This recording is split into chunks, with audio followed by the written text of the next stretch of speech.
Test.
Thank you very much, everybody, for joining us. We had an executive session and going to try to make up some time here. We're going to go ahead and start regular session. I apologize. Do we need to have a vote on this one? Yes, okay, because we changed today's as a result of our posting processes. So I do need a vote to reconvene regular session, or a motion and then a vote. I move that we can reconvene regular session. We have a request by Ms. Doan, a second by Mr. Sandoval. We'll do a voice vote. All in favor say aye. Aye. Aye. All opposed say nay. Motion passes 5-0. All right, we're going to go ahead and start with a moment of silence. Please stand, and then I will lead with the Pledge of Allegiance.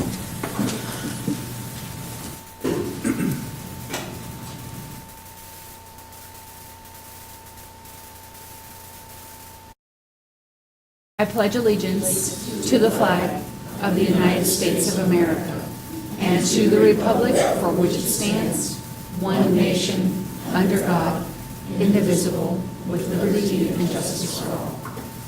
Thank you.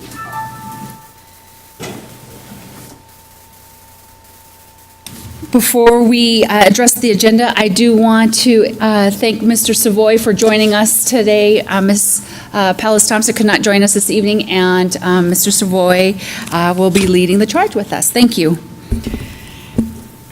Governing Board members, 5.1, address any items on the agenda that you would like to reconsider or make changes. Everything is in good order. We're going to go ahead and move on to recognitions. I see we have a full audience, and we'll start off with Ms. Airy. Well, good evening, President Ceja Martinez, members of the board, Mr. Savoy. I must tell you, a little selfishly, this is one of my favorite recognitions that we get to do this year. And as you can see, we have some of the finest from Glendale and Peoria joining us this evening. Our school resource officers, as you know them, and many of those around our community know them. They are, quite frankly, like celebrities on our campus. I think to our staff members, to our parents, and certainly to the student body there for the work that they do. It's hard to believe, but it's been nearly 10 years now that Peoria Unified has been fortunate enough to have school resource officers and growing that program, and it now includes all of our high school campuses across the district. Tonight, we are here to publicly thank our school resource officers for the countless hours that they put in to guide and protect our schools and our students. We honor them for serving not just as officers, but as counselors, mentors, teachers, and certainly as role models. We appreciate, of course, the additional safety and support that they provide, and many don't know that they spend a good deal of time at our elementary schools, our feeder schools as well, as you know them. So the elementary schools that, of course, feed into our high schools, going into a number of those classrooms and called upon oftentimes when there is a need to serve our elementary school students. We want to take a couple minutes to introduce them to you, and some of our board members that have served on our board for some time may recall that we typically do this particular recognition towards the beginning of the school year in the fall, but we have a couple of new faces that we knew were going to be joining our team of school resource officers. So we wanted to wait till we have them on board so that we could introduce them formally to you tonight. So to our officers that have joined us tonight, if you would just stand when we call your name or when I call your name so that we can give you a round of applause and introduce you to our board and to our community.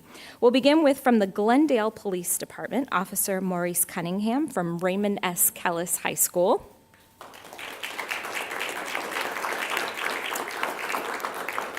And we have two other officers from Glendale that serve at Cactus High School and at Ironwood High School. Officer Ryan Enos, also a Cactus Cobra, who serves that campus, unable to be here tonight. He had another commitment. And then Officer Gerald Sidner from Ironwood High School, also unable to be with us. He is coaching a game this evening, but we certainly appreciate all that they do. A familiar face, at least to our board members, but also joining us tonight from the Glendale Police Department, Sergeant Philip Washington. He oversees our school resource officers, and we appreciate not only his service, but he serves us here during our board meetings. So thank you for being here. From the Peoria Police Department, Officer David Fernandez from Centennial High School. Officer Lisa Hale from Liberty High School. And it's my pleasure to introduce to you our two newest officers, school resource officers, Officer Beth Griffin from Sunrise Mountain High School, and Officer Andrew Marks from Peoria High School. And we have with us Lieutenant David Farrow, who helps to support the school resource officers, of course, and also from the Peoria Police Department. And I know our board members are quite familiar with the chiefs from each of these departments that offer their support, and we may not see them here in the boardroom, but know that Mr. Savoy is in frequent contact with them, Mr. Croto is, and from time to time I am as well. One of them, of course, Chief St. John from Glendale, and he's a graduate from Ironwood High School, so we're always proud to have him and his support. And then Chief Art Miller, unable to join us from the Peoria Police Department. We certainly appreciate his support. They're always there when we need them, so we're quite thankful for them. Well, as I shared, our school resource officers have been providing their expertise and working with our administrators.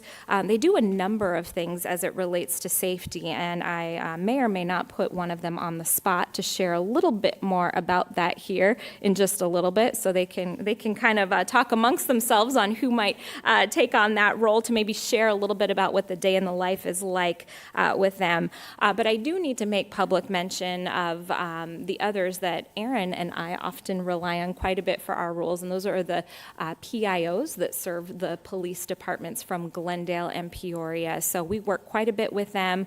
The support just comes from a number of different areas from police, and we really couldn't do this thing called public education without a strong relationship that we have with them. So a quick shout out to Lieutenant John Roth and Officer Tiffany Smith from Glendale, and then to Officer Brandon Sheffert from Peoria. We really do appreciate them.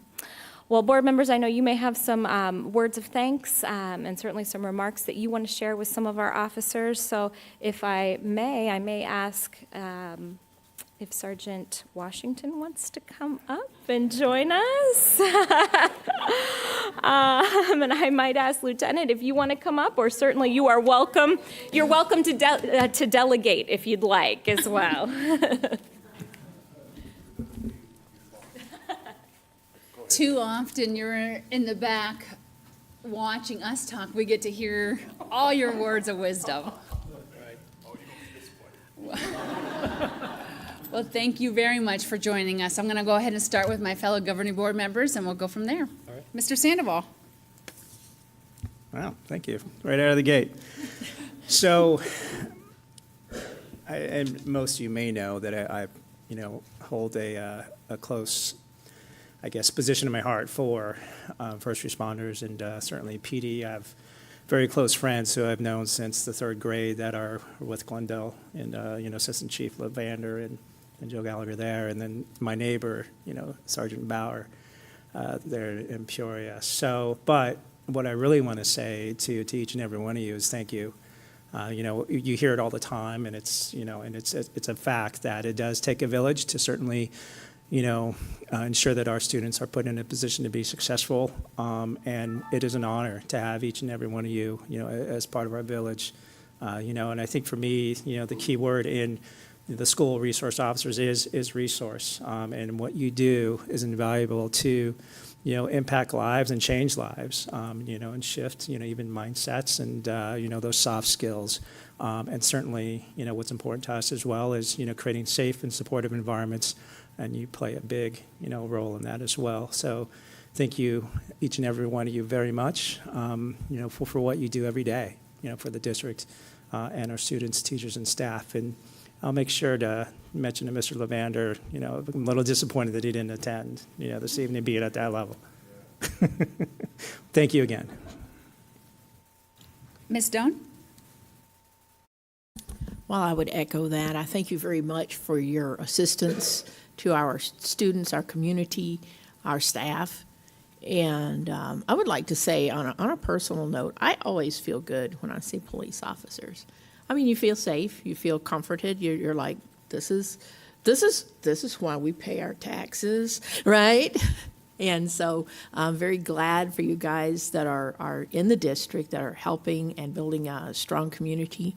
And I'm very glad to see you here tonight and to have a chance to say thank you so much for all you do.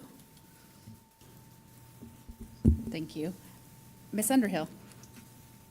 Sure, yeah, I want to thank all of you, obviously, for the work that you do every day. And I have to say, we were at this event yesterday with the students, just a cross-section of students from all the different high schools. And one of the things we were discussing was social emotional health and mental health. And one of the questions we asked are, what are the resources that you have? And bar none, I swear, student resource officers came up even before teachers and counselors and school psychologists. And the kids all agreed that you guys do a really good job connecting with them in a very real way. So that was huge. I also want to give a shout out to Officer Griffin for putting on a great presentation on vaping last week at Sunrise Mountain. It was just really good information. And again, at that event yesterday, vaping was kind of up there as one of the #1 issues. So just appreciate the work that you do every single day, and just, stay with us. So thank you. Ms. Pingrelli? Well, I also want to say thank you, and this is probably one of my favorite recognitions. I feel the safest during this board meeting. Nothing against you, Officer Washington, but I feel safe when you're here, but when there's multiple, it's even better. So I've coming at it as a parent, I've seen Officer Fernandez for several years, and I want to thank you for being there for our daughters and for Centennial High School, but for everybody. And I guess I should ask a question since nobody has so far. I guess if you could just kind of go through quickly the life as an SRO throughout the day. Me? No, I got this. Yeah. Sit down. These officers, they have to do not only all the traditional roles of a police officer, but they go well above and beyond that. They, over the course of the year, they become ingrained in the schools with the students. As some of the board members have noted, they do presentations, they do extra details.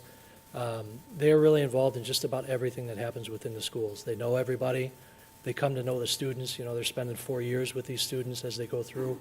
And it's special to see the relationships that blossom between the officers, the SROs, the board members, the faculty at the schools, and especially the students.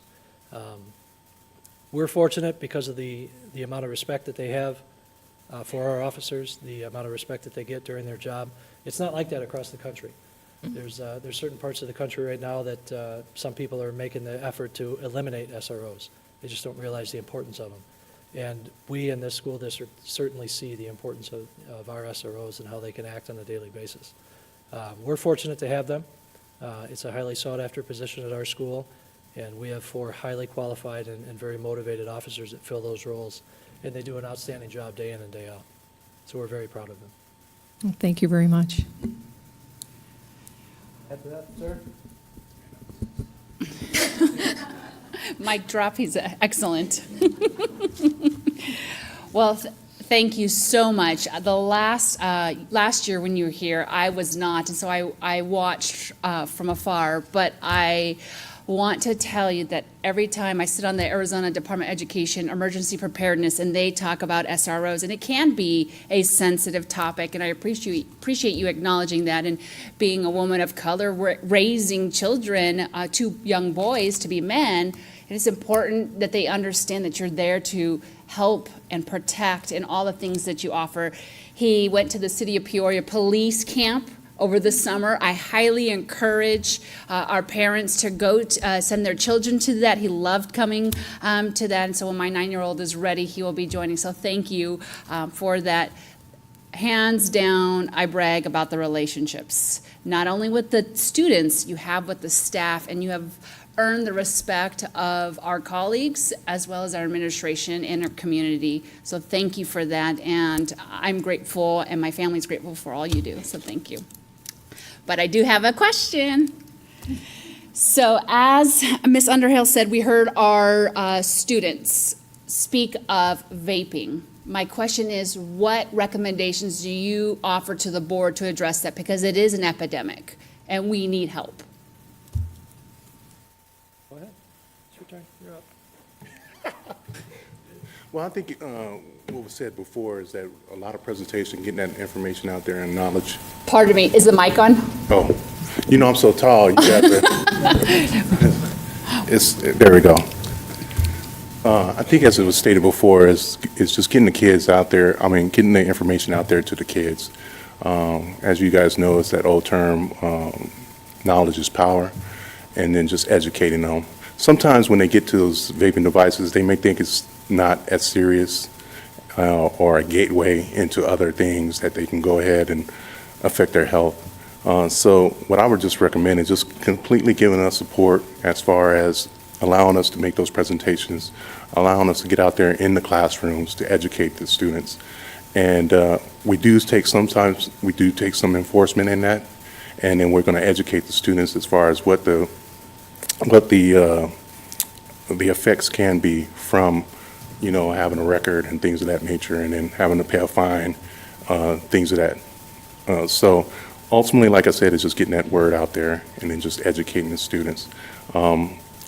Like I said, Officer Cunningham, Officer Enos, and Officer, I can't even think, Sidnor.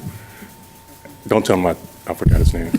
Don't worry, this is not recorded. So, I think they do. I think they do an excellent job of getting it out there. They've been doing some enforcement on it.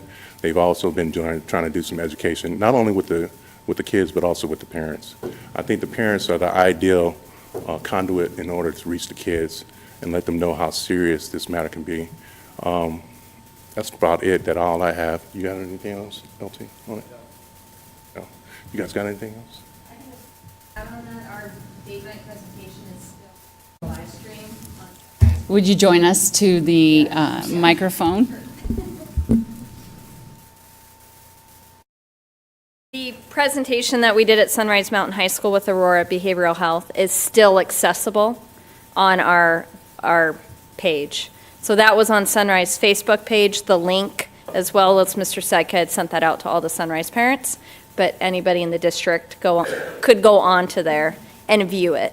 The plan is to not take it down at this point. And each day, there's been more views, which is awesome, because then the word's getting out, and it gives families that weren't able to come an opportunity to see that. Thank you for bringing that to our attention.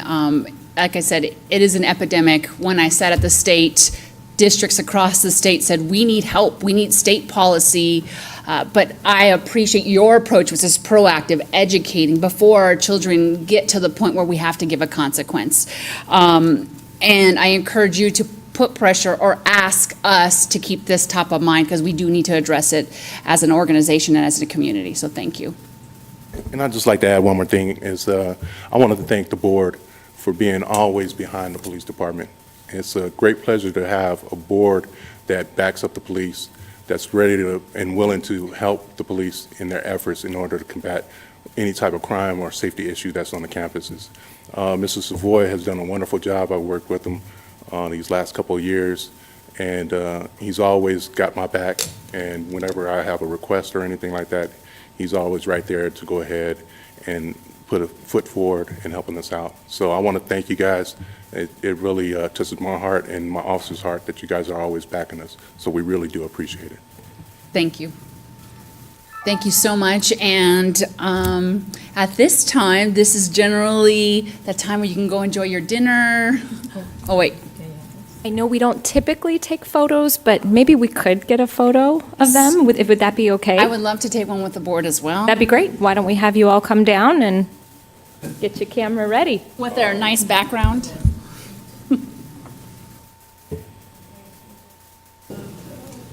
Mm-hmm.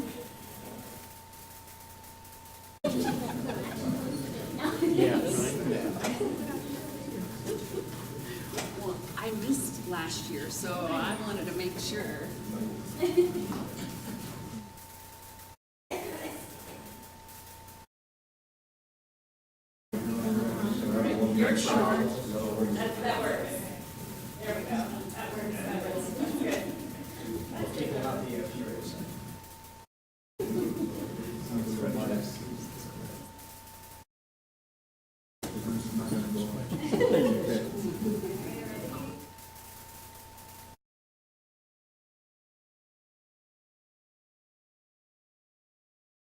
We could get one more round of applause for our SROs. Thank you.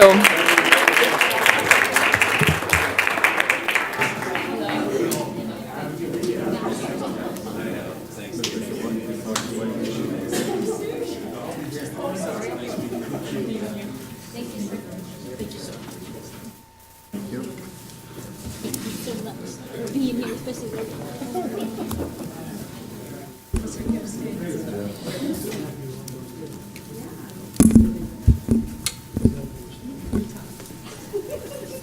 Thank you. And President Ceja Martinez, if you don't mind, I do have just a couple of other quick recognitions to run through, if that would be okay with you. Yes. The first I wanted to point out, I believe that Mr. Panzer stopped by to give you a little something before the board meeting took place, but I did want to just call the attention to our community of what you received. Little tiny blue beads. And if you'll notice, you can walk out following the board meeting into our lobby and see a place where you can actually cast your vote through a partnership we have with the city of Peoria. We will be contributing artwork that will be on the bridge overpass of the 303 freeway coming soon. 12 columns of student art will soon be on display in mosaic form. And so you have an opportunity, board members, to cast your vote as well. So we hope you will take an opportunity to do that.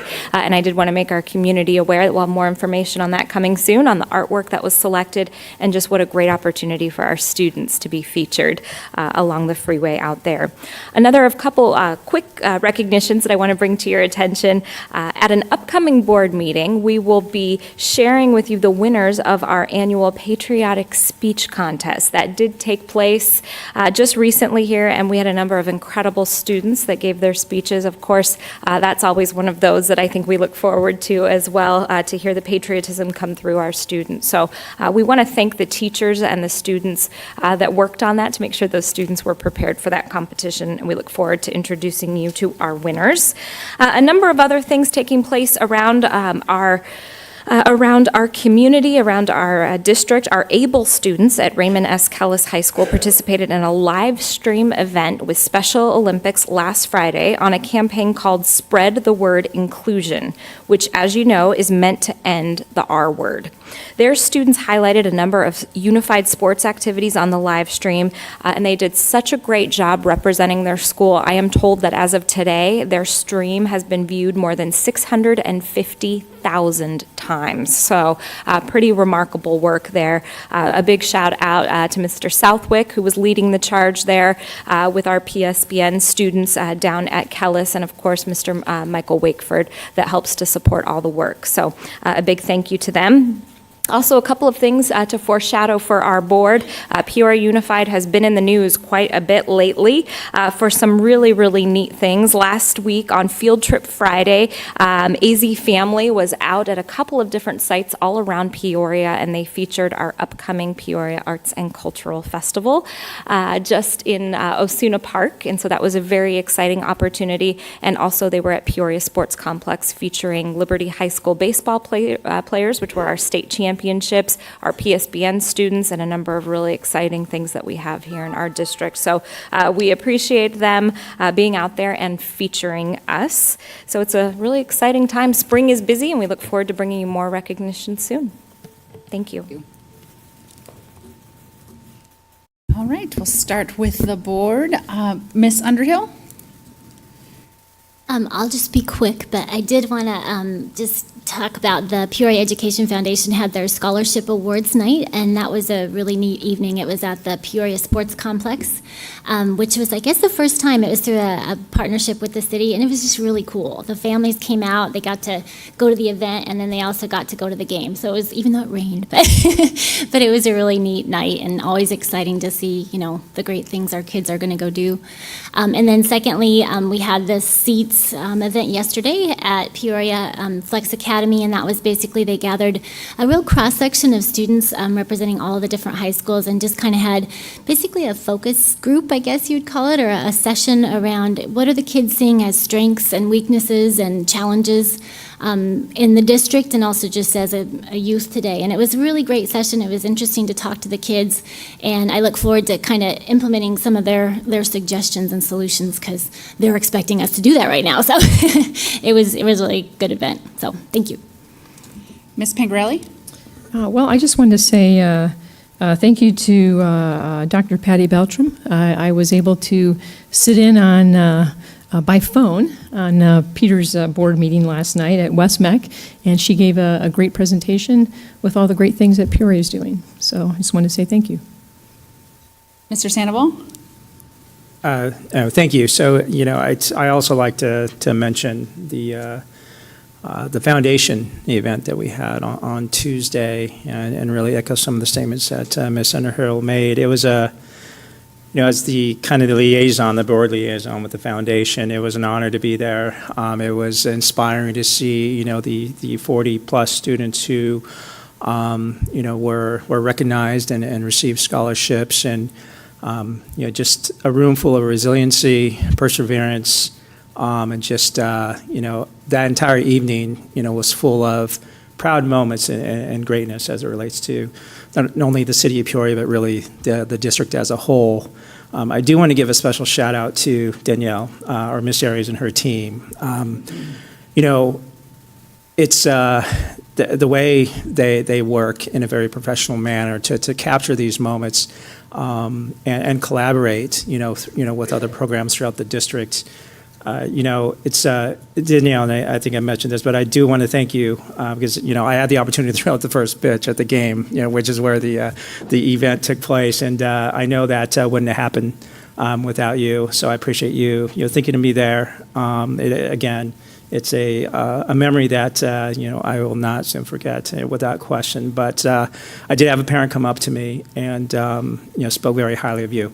And certainly, again, your ability to really articulate and speak, you know, on behalf of the district, and certainly, you know, what we do to, you know, again, put them on a path of success. So, again, your professionalism, and your collaboration is inspiring. So thank you and your team for everything that you do for the District from a Communication regard, and thank you for your just continued kind of tireless time that you spend on behalf of the district. I mean, spending time on the foundation, you and Aaron, it's just the foundation is an invaluable partner, and it's one that helps us again, move our students in the direction that they're wanting to go in as it relates to career and life. So, thank you. Thank you. Ms. Stone? I don't have anything this evening. Thank you. I have a list on a Post-it. First, Oasis celebrated their 30th birthday, and I had the privilege of going and seeing their PTSO, fruits of their labor in the community. I saw retired teachers, students, and families all come. And we had a lot of great sponsors, so thank you for everybody in that community for celebrating a huge milestone at Oasis Elementary.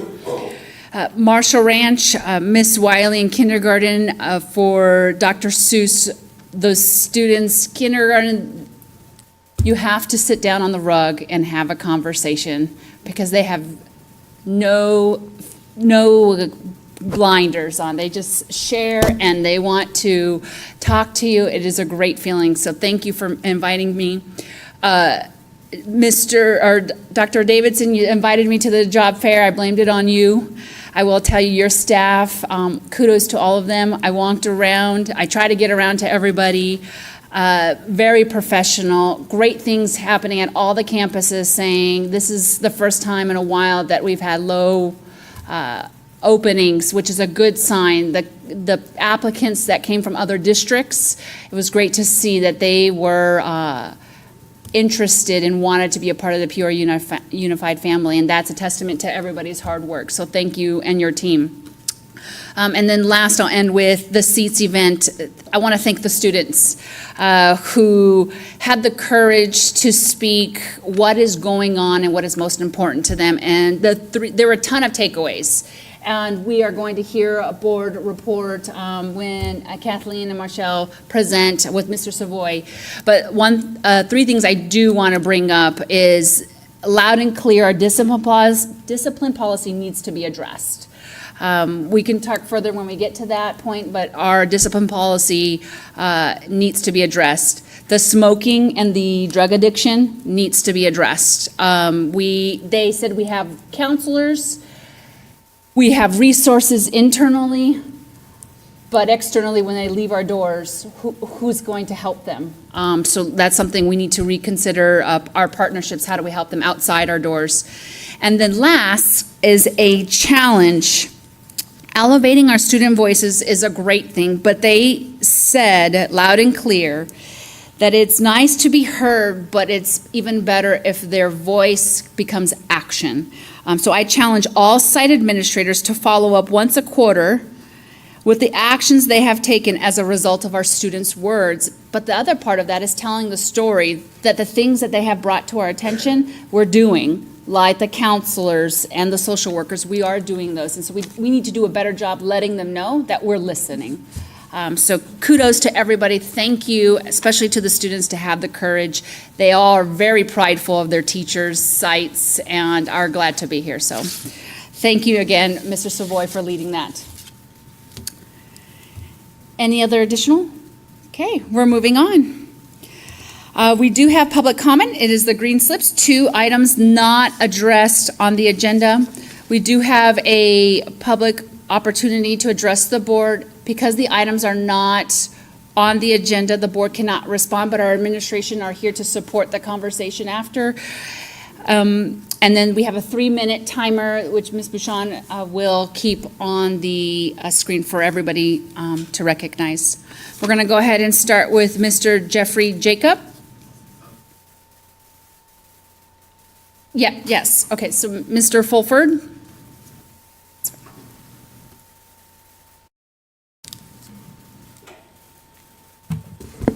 All right, yes. Thank you, President Martinez, Mr. Savoy, and the board. So my name is Randy Fulford, and I have the pride of being one of the teachers in the science department at Centennial High School. And I came here today just to talk about my experience. So I began teaching at Centennial High School in January of 2018, filling a spot left open by a teacher who left her position in November after I completed my semester of student teaching at Centennial High School. Since then, I've taught biology, and I co-teach biology also with a special education teacher in our CRT classroom where over 50% of the population are SPED students who have a 504 or IEP accommodation. I've also this year taken on the hard-to-fill section of teaching physics as well. It's come to my attention that due to my teaching job not starting officially until January of 2017, where I worked under a completion of contract, the Peoria district did not see me as a regular teacher, and therefore I did not receive the 10% raise offered by the district for the following school year. So that would be this school year. So according to the policy adopted and followed through by the board, the district determined that in order to be considered eligible for an increase in the following school year, the certified employee must have worked more than 1/2 of the previous year. Today, I come before the board to ask you to review the policy and include a stipulation that would give the 10% increase to the 10 to 15 teachers who find themselves in the same situation as me, and also new teachers. I don't believe that this policy follows the spirit of the agreement reached between the teachers and Governor Ducey last year during the Red for Ed movement. This policy has failed to support new teachers to the district, including myself, and will hurt the district in the coming years. The draw to this district is incredibly strong. There are wonderful people and things going on. We all are aware of that. But neighboring districts, including Deer Valley, Tolleson, Glendale Union, Dysart, Paradise Valley, and Buckeye, have all raised their base pay for starting teachers. Peoria currently offers a starting salary of $34,678.80, which comes in at almost $2,000 to $11,000 lower than those neighboring districts that I just mentioned. I have all of the salary schedules from those schools for the 2017-18 year and the 2019-20 year, if the board would like to review them. I feel that this discrepancy in pay between your neighboring schools who are simply miles away from Peoria and their communities will inevitably lead to the exodus of new teachers and potential teacher candidates to these other districts, leaving Peoria without qualified teachers to fill the open positions. Young teachers such as myself struggle to stay and teach when other districts that are smaller offer much needed raises to their staff. A district of Peoria size, which includes over 36,000 students, which is the 4th largest in the state, cannot expect to fulfill its mission of empowering students to fulfill their potential without a qualified, experienced teacher to lead them every day in the classroom. And so that's what I come to ask above the board this evening. Thank you for your time.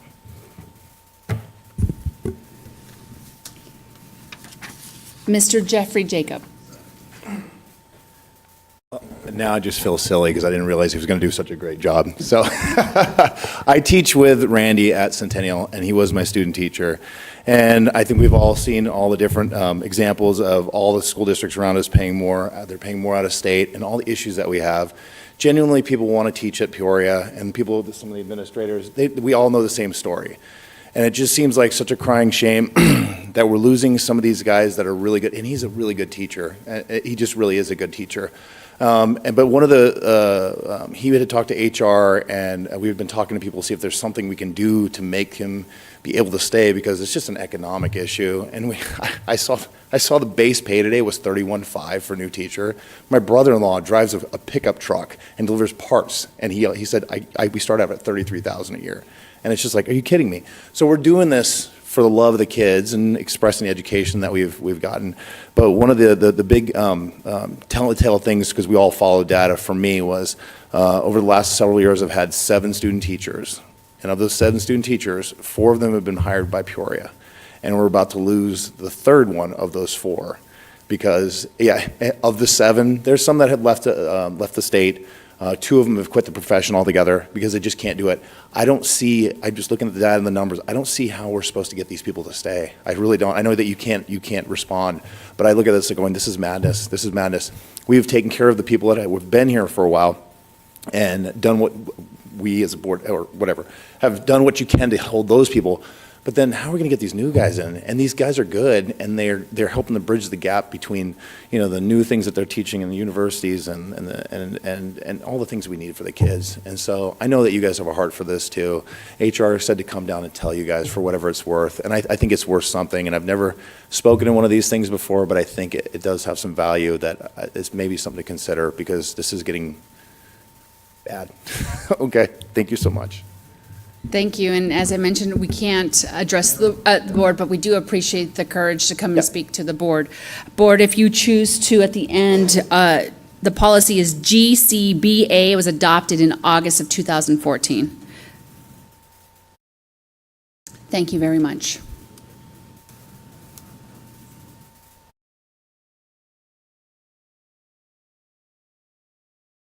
Okay, we're going to move on to the next item, which is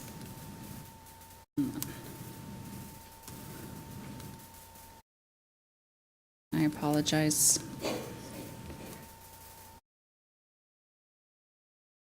Thank you. 8, consent agenda item. Are there any items that the board would like to pull? I do have a few. As a result of public comment, we need to pull 8.3, 8.5. I do need to pull 8.2 for correction of minutes.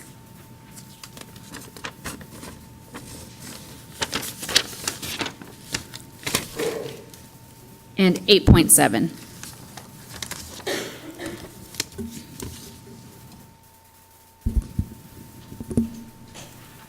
Ms. Abushon, do you need me to repeat that? Okay. So, board, I need a motion to approve, well, since I have all the, you want me to go ahead? If you want. Okay, perfect. Okay. All right, so I move that we approve the consent agenda item excluding 8.2, 8.5, 8.3, and 8.7.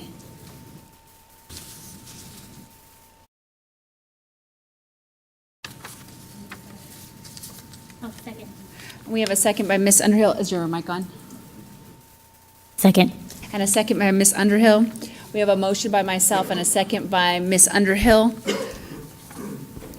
Please cast your vote.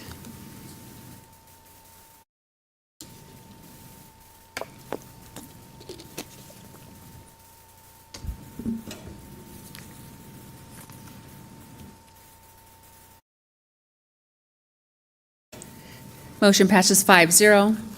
8.2, I apologize, I didn't bring this up before it was publicly posted. I did catch a typo, which is in the minutes where I address the finance piece for our budget committee. It should say cost of living index, not cost of insurance.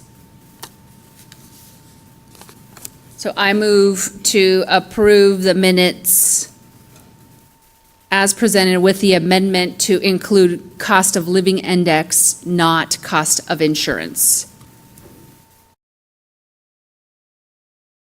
Second. We have a motion and a second to approve the minutes.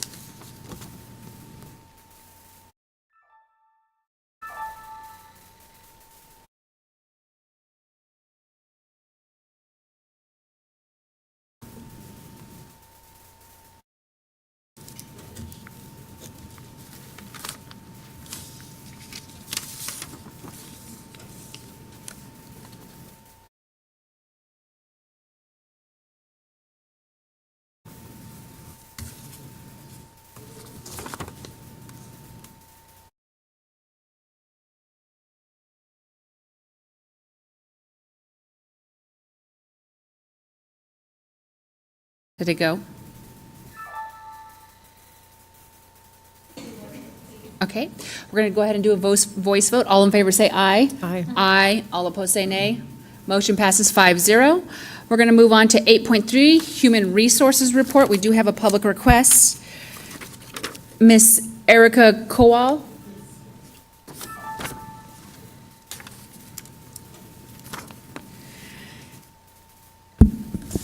Good evening.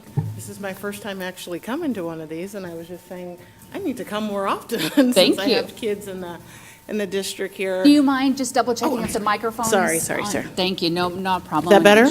Perfect, thank Okay. you. Again, my name is Erica Kowal. I have 2 children at Copperwood. My oldest has been there since kindergarten and is now a 7th grader, and I have a 4th grader there.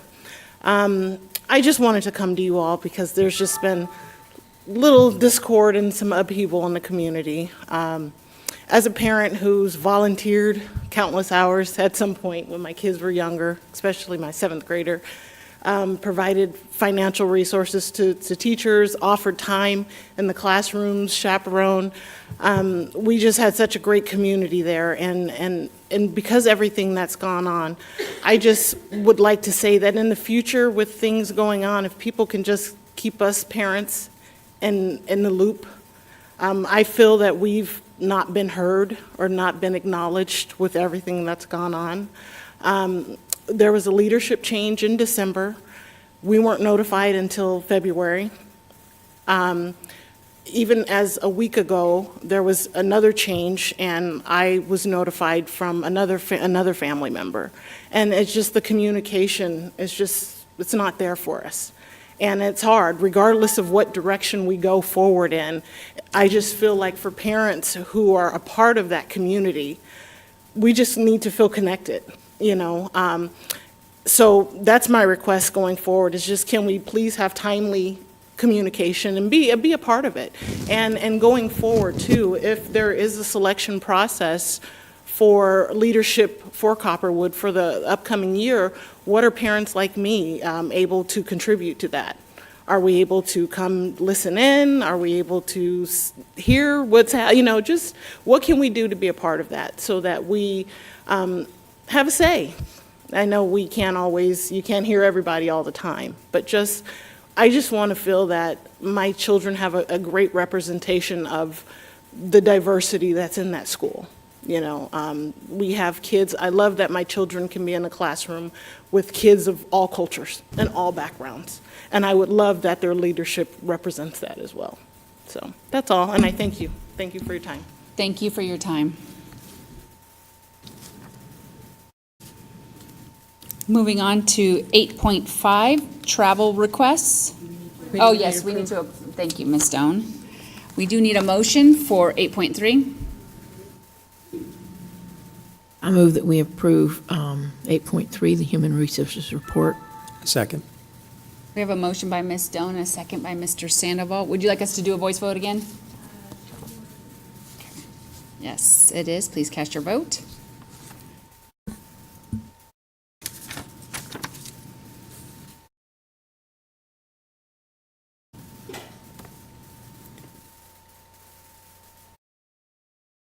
Thank you very much. Motion passes 5-0.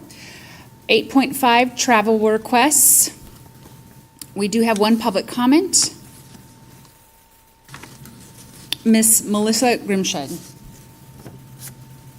Good evening, President Ceja Martinez, Deputy Superintendent Savoy, and members of the board. I do want to preface this with saying that I am not disagreeing with anything that is on the travel requests, but I do want to applaud you for the addition of adding a strategic plan of what particular item these requests apply to, and I'm glad that they're being questioned.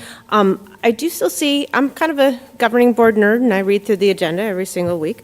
I do see a large number of administrators on here and very infrequently see teachers, and I know that some of this comes from Title II funding. I am one of those teachers who tends to travel to go to professional development because I feel that seeking any idea from outside helps me, as I tell my students, we want to stop circling those ideas that don't work and go seek ideas that do work so we can bring them back. Are teachers aware of these Title II funds? Would be my biggest question. I do say these words to other educators and get not what I would expect for a response. So I would like to encourage that we have more of a representative mix of teachers and administrators and even classified staff, bringing professional development back to the district. But I would like to make a proposal. We have I shouldn't say we have a lot, we have very few funds within, we know, for our district, and so maximizing the funds that we do have should be a priority. It fits right in with the stewardship of community resources portion of our strategic plan. That anything that we are spending money on, we should be asking those people to bring that back, because we are all educators. Every person in this district who works for this district, who serves our district, is an educator. And I would love to see that people who go and learn bring that back as professional development. We had that opportunity at Centennial High School recently. One of our teachers and administrators went to the ASCD conference and brought back something which actually I thought was fantastic. And they led a PD for our entire school, and we all implemented. And it was awesome to see that they had taken something they had learned, that the district had spent funds on, and brought it back, and instantly were able to influence the teaching of 2,000 students. So it maximized the amount of money that we spend, whether it be Title II funds, whether it be we need to spend M&O funds, tax credit funds, whether we're spending money for sub pay or for registration or for travel, that I would like to see that we made more of an effort to bring that back and help our district grow together. Thank you. Thank you. So to continue the conversation with the governing board, I have repeatedly brought this up for a number of reasons. First, I want to give kudos to Mr. Savoy and your team. In the last minutes, it is recognized that the finance and the administrators were going to bring back, and it's going to start April 1st. So we have been in great detailed conversation. I want to acknowledge that the board is held to the same expectation and accountable. I had the opportunity to fill out my first form and to really look at what we're looking to, how it addresses the strategic plan. And in Q1, we've been focusing on stewardship of resources. And to Ms. Grimscheid's point is, how are we maximizing those dollars? With this form, this is going to start not to add more layers or more decrease the effort, but really hold each other accountable. That are we bringing back to make our students' experience better and academics? So one, thank you for that.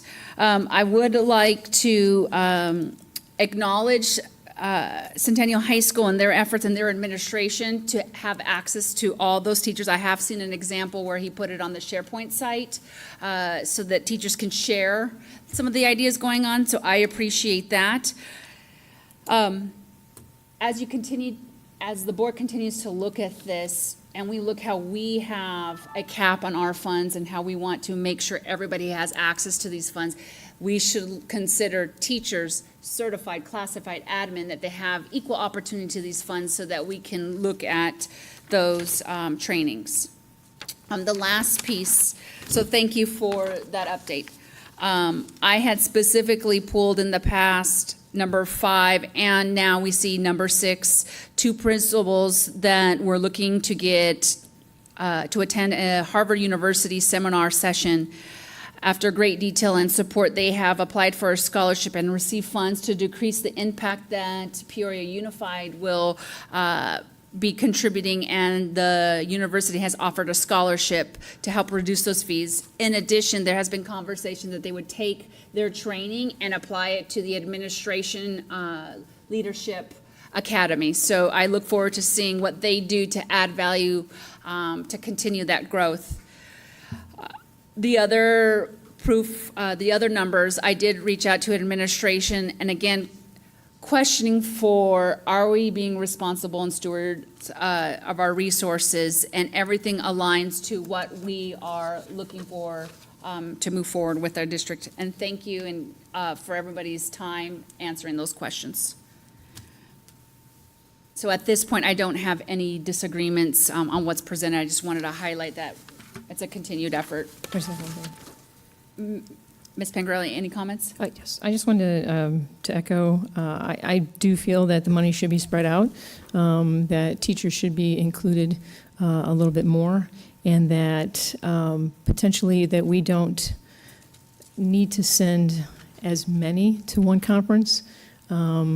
in corporate America, they don't send that many. They come back and they share the information. So the board has a limit on what we can spend, and I'd like to have, as the board is echoing, good stewardship of money for everybody else. So I'll say this, and thank you. Ms. Grimsheet, thank you for taking the time and speaking on behalf of really your peers and the district. And I'm sure no one's going to disagree with what I'm about to say, which is, we certainly should celebrate all those individuals who want to really grow their knowledge base and their, professional development. That said, I mean, because the more knowledge we have, they have, the more that we can achieve. They become more relevant, in turn, makes the district more relevant and our students. That said, and what I did hear, a couple things is, just how, we can establish a platform that would allow these individuals, when they come back from these trainings, to be able to educate kind of the, train the trainer type, scenario, whether it be, technology-based, webinars, and allowing them to, facilitate a training that individuals can just log on and go through the experience that they have and grow their knowledge as well. So, yeah, I absolutely agree. I mean, it's these funds are there to, grow our staff, our teachers and staff, and our admin, and certainly, like we stated, the board has an opportunity to certainly, broaden their knowledge base as well, through conferences, et cetera. So that is an important factor that we need to continue with, but I think the ability to, how those individuals cascade that knowledge to their peers in the district is something that I think we can certainly take a look at and be better at. Thank you. Ms. Underhill. I just wanted to say that I know that you had also emailed us regarding the whole kind of our PD framework and what that is. And I think that your suggestion is right on. I hope I'm not out of order, but I think the idea of kind of looking at what is our kind of framework for professional development as a district and how does one kind of move through that, and then being able to align these opportunities and these resources with that is critical. I know that I asked a couple questions and we've had some absences and some things going on, so I think we're still kind of figuring that out. But I think that it would be really important that yourself and other staff, because I know as a teacher last year, when you're looking online, either for resources, et cetera, on our own portal, there's a lot of stuff, and frankly, it's not organized in a way that's helpful. And I think that we have some work to do there. So I guess I'm just stating that I agree with kind of some of your assertions that we need a framework. We need to kind of figure that out, and how can we move forward to make that, more, I guess, copacetic with our mission, and then also in our strategic plan, but then also for teachers to know how can they kind of travel through that framework. So for what I hear, Ms. Underhill, to tie your comments back to the agenda item is create a platform for our staff to use travel requests and tie it back to professional development. Yeah. Yeah, I would say that for sure. I also feel like we just need to look at that arm as a whole. Yeah. Okay, perfect. Mr. Sandoval, No, thank you. As a quick thought, a recommendation, I know we have our modified Mondays, right, as a district. I think those would be great platforms, or at least a thought or a start, to allow, for this type of communication to take place. Maybe we need to take a look at those days and how we can maximize on that time where, more individuals are able to collaborate. So, Mr. Sandoval, that way we're compliant with the agenda. How would that statement tie into the travel requests? Well, from a travel request, no. However, from moving forward and maximizing and changing operations. Perfect. We can discuss on a future governing board meeting. So there you go. Thank you. All right. Yeah. Well, I appreciate the conversation that we keep forward with our stewardship of resources. And so at this time, I move that we approve 8.5 travel requests as presented. I'll second. And we have a second by Ms. Doan.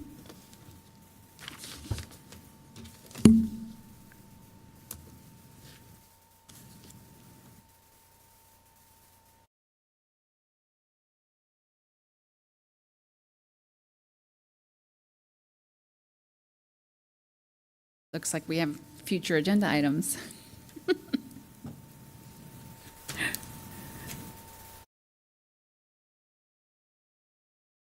Thank you. Motion passes unanimously. Its system's running just a tad bit slow.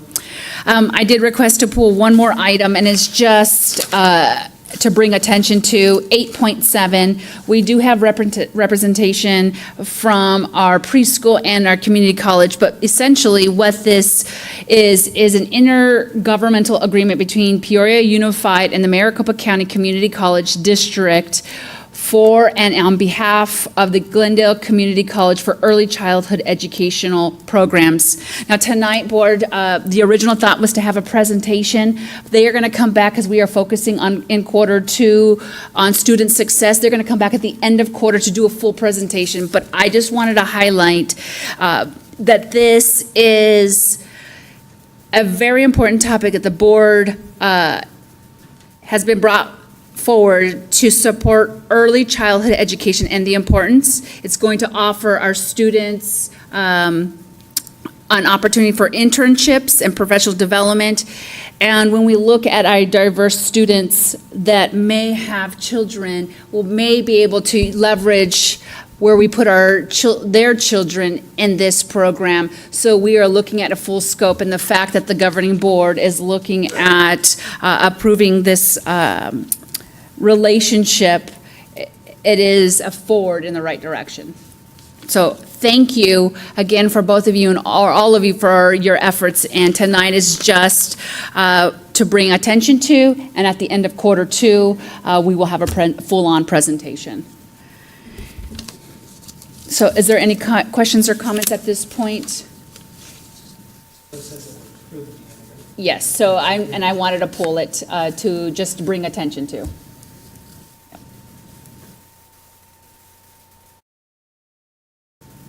Okay, so no other questions, comments? All right, so I move to approve 8.4 intergovernmental agreement between the Peoria Unified and Maricopa County Community College District for and in behalf of Glendale Community College for early childhood educational programs. And then, do we have a second? And Mr. Sandoval seconds. We'll do a voice vote. All in favor say aye. Aye. All opposed say nay. Motion passes unanimously. Thank you very much and good luck. All right. Moving on to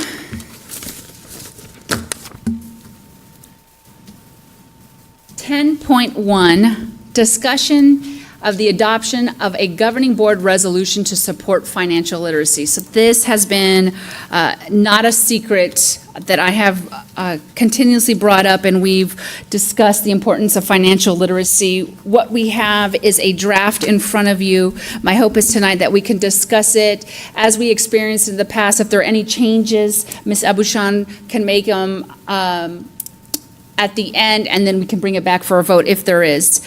So let me give you the history of this, and then I'll read it. Essentially, I took with some support of some parents, took a look at our national resolutions for financial literacy, took a draft, sent it to our district administration in our curriculum under social studies, who work closely with the financial literacy new social studies standards. They made their recommendations. Ms. Linda Pallas-Thompson, our superintendent, took this draft to our students, who got their input on what we should be advocating for, speaking to support financial literacy. The draft that you see in front of you, I also took it to external financial literacy advocates in education, Arizona Council of Economic Education, as well as financial institutions. They have all agreed that the concept and the data to support financial literacy is essential to serving a whole child. And when we look at this, we've also included pieces of the community and staff. So I'm just going to take a brief moment to read it. The Peoria Unified Governing Board declares their continued support in accordance with the Peoria Unified Strategic Plan in the area of student success. The Peoria Unified Governing Board declares its support for and focus on financial literacy to include the implementation of comprehensive financial education strategies for the entire PUSD 11 community. The 2017 Consumer Financial Literacy Survey conducted on behalf of the National Foundation for Credit Counseling found that 39% of the adults in the United States carry credit card debt month to month, with 16% of the adults rolling over $2,500 or more each month. Whereas 27% of the adults in the United States do not save anything for retirement and only 40% have a budget. Whereas 80% of the adults acknowledge that they could benefit from financial advice. Whereas research suggests that children began developing attitudes and behaviors about money as young as 6 or 7. Whereas national and state economies and the economic well-being of all communities are dependent on well-informed citizens who understand basic financial and economic concepts. Whereas the academic standards prescribed by the Arizona State Board of Education in Social Sciences now include personal finance from grades kindergarten through high school. Whereas public schools are charged with integrating financial literacy education in both elementary and secondary school curriculums. Whereas quality financial education in schools is critical to prepare future generations to manage money, understand credit, and handle debt. Whereas personal financial literacy programs are readily available for Arizona schools, whereas the United States has recognized April as National Financial Literacy Month since 2003. Therefore, it be resolved that the Peoria Unified shall support quality financial literacy efforts for students, staff, and community. Therefore, it be resolved that Peoria Unified Governing Board supports age-appropriate financial education programs. Therefore, let it be resolved that the Peoria Unified Governing Board shall remain committed to supporting students, staff, families, and community members through continuous evaluation and improvement in all areas of the comprehensive district strategic plan, stewardship of community resources, community connection, student success, and most importantly, the safety and well-being of our students. At this time, Governing Board, I would love to have your input or recommendations to make changes. Ms. Pangarelli? Just one comment about when statistics are given, if we can put in where they come from. Definitely, and I appreciate you bringing that to my attention. I did receive an email. All the facts come from the 2017 Consumer Financial Literacy Survey, except for the third whereas, and I would add, according to the Council for Economic Education 2018 report, research suggests that children began developing attitudes and behaviors about money as young as 6 or 7. So we can add that. Okay. Okay. And then if you want to explain when you talk about Peoria Unified School District shall remain committed to supporting students, staff, families, and community members through continuous evaluation. Just if you want to go through that. Definitely. So we, as a organization, board, do have a responsibility to communicate and be transparent on our financials, the budget, and when we have the opportunity to speak to the community, answer their questions, and engage, we should be able to support that. So part of this resolution also means educating them about our financial responsibilities. Okay. Thank you. Any other comments, suggestions? Ms. Underhill? Oh, I think David, did you have Mr. one? Sandoval? You saw me turn on my mic, didn't you? No, gotcha. No, this is without question. I mean, it's right subject for sure.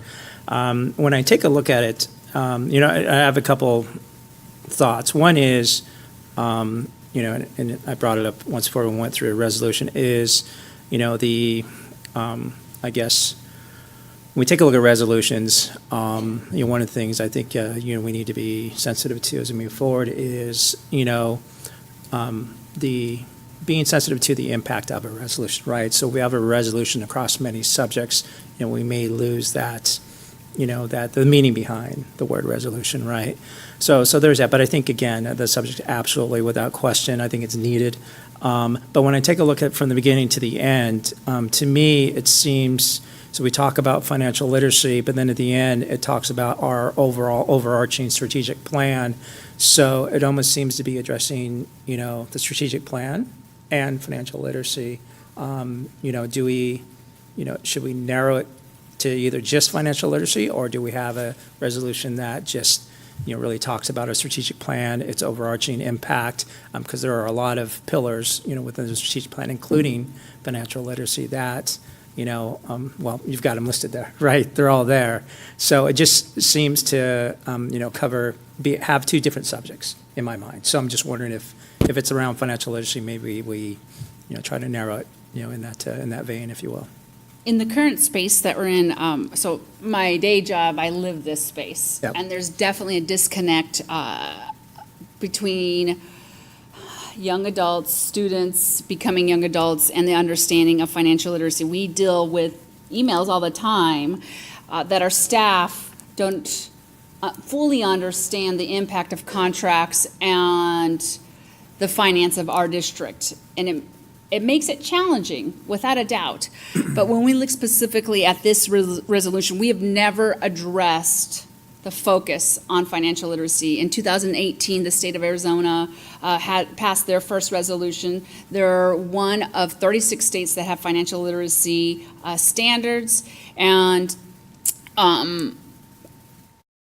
it is a growing conversation that Peoria Unified has the opportunity to be on the forefront. We will be the first district in the state to focus that financial literacy touches everything, from curriculum to turning on the lights. And when we look at our strategic plan, we have not discussed if we want to take that avenue.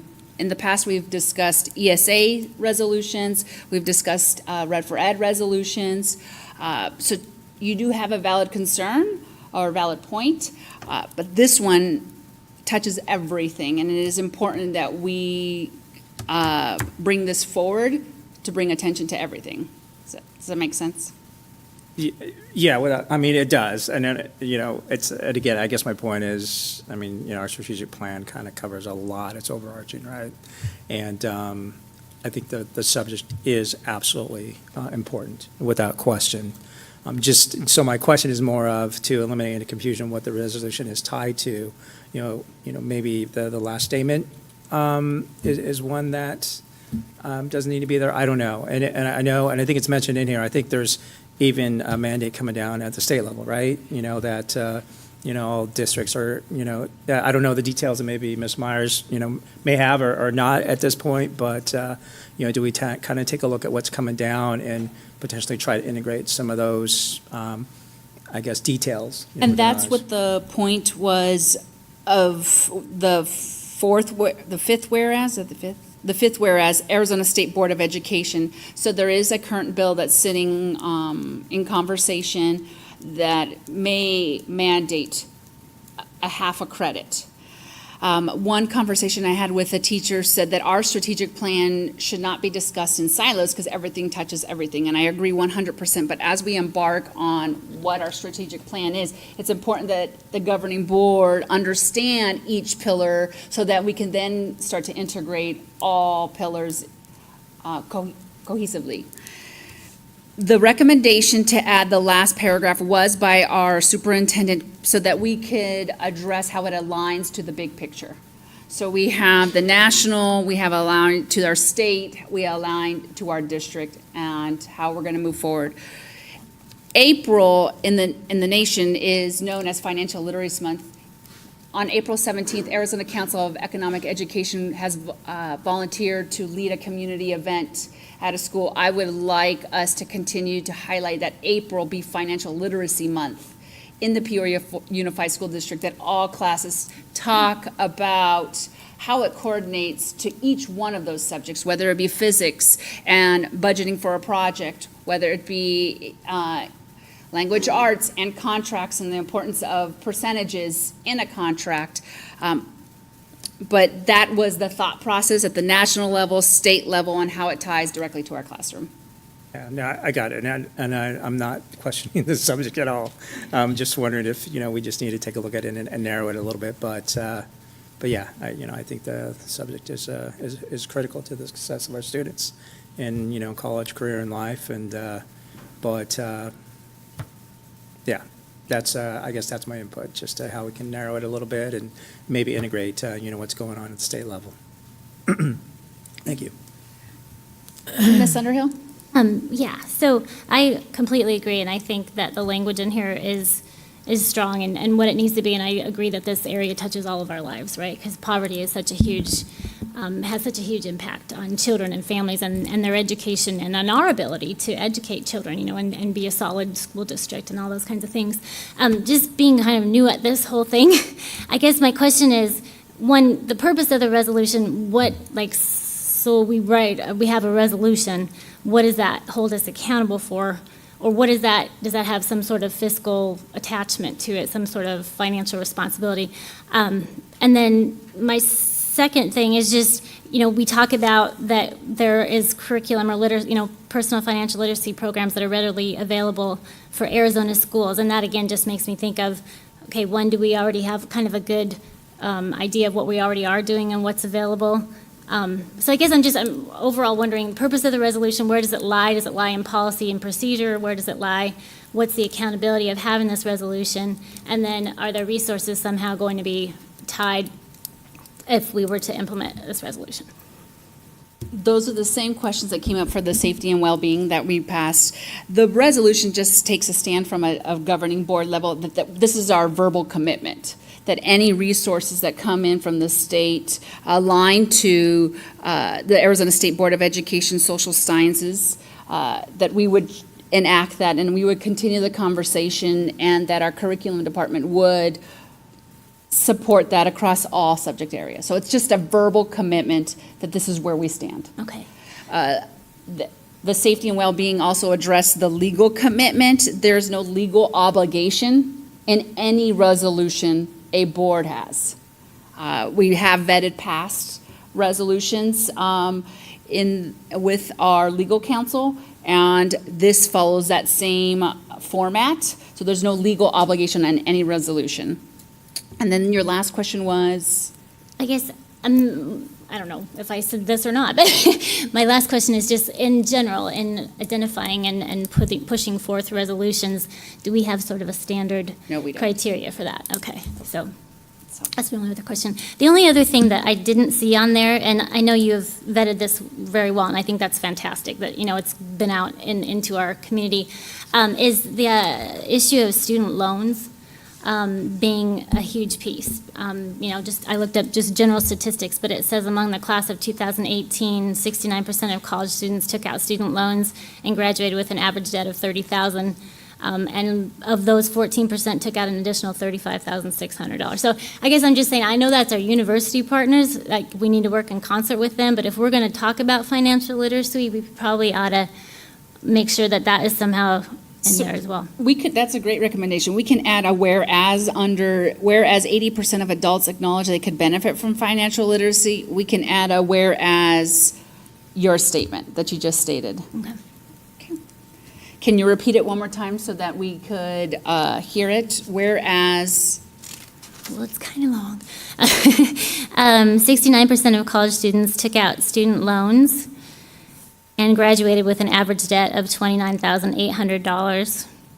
And do you know where you got that from? Per Ms. Pengarelli's request, she asked that statistics be quoted. It's from Student Loan Hero, but I have a more of a longer document at home. And it also states that, in addition, 14% of their parents took out an average of $35,600 in federal Parent Plus loans. So it's just So are you comfortable with including the specific focus on students? 69% of college students took out whereas? Yeah. Ms. Abushan, do you need us to repeat that? Okay, thank you. Ms. Doan? Okay. Who's going to see this resolution? We are going to post on our public website, we're going to communicate to our community that this is our commitment to our students and staff and community, educating them about our finances, educating our students about how it directly relates to their life. Okay. I agree with the final paragraph, but it is much too convoluted. Okay. It needs to be simplified and streamlined. Because we need to say these things, but we need to say them where it is, I want it at like a fifth grade reading level. I don't want it to sound like a college professor wrote it. Okay. So Because we're what, talking about communicating here. one recommendation would you? One thing, that's one sentence. That's a run-on sentence. That's a huge, that's not right.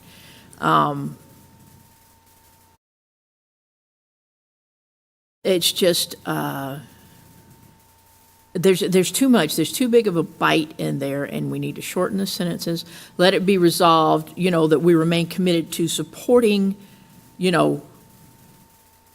like a period after members, or something like that. And just say perhaps, let's see how. So we the can very put- last one, is that what you're saying? Let it be resolved, Peoria Unified Governing Board shall remain committed supporting students, staff, families, and community members through continuous evaluation? Now, look how long that sentence is. It's ridiculous. For comprehensive reading, a lot of public are not going to go through that and understand it. I mean, not that they wouldn't understand it, not that they're but they don't want to spend that energy on it. You see what I'm saying? It needs to be something that's easily grabbable, because we want to convey this information in a grabbable. You know how you do sound bites and things like that. Well, this is more information, and it needs to be in shorter bites, because people will pick up on shorter things. They're not going to remember a paragraph like that.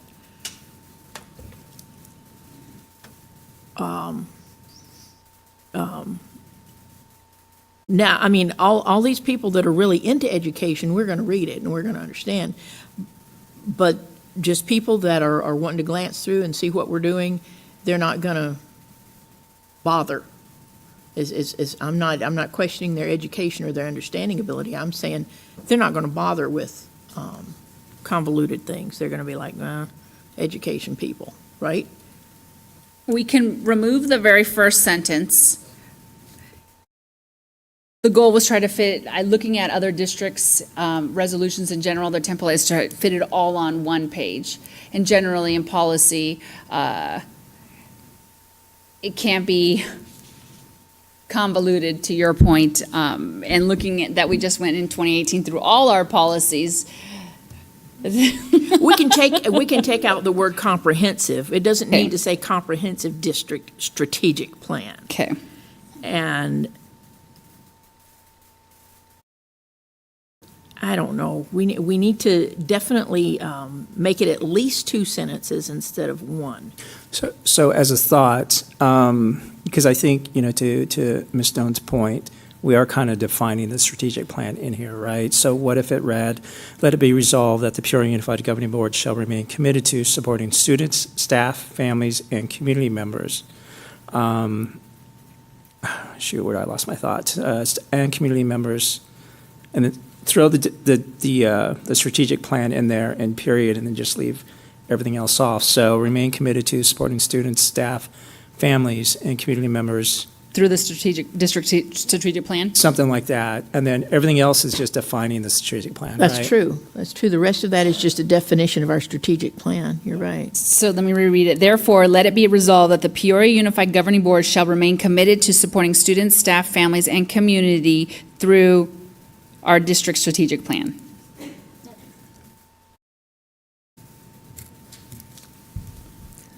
Ms. Underhill? Yeah, I just had another thought on sort of, so how you roll out this resolution, just thinking from a classroom standpoint.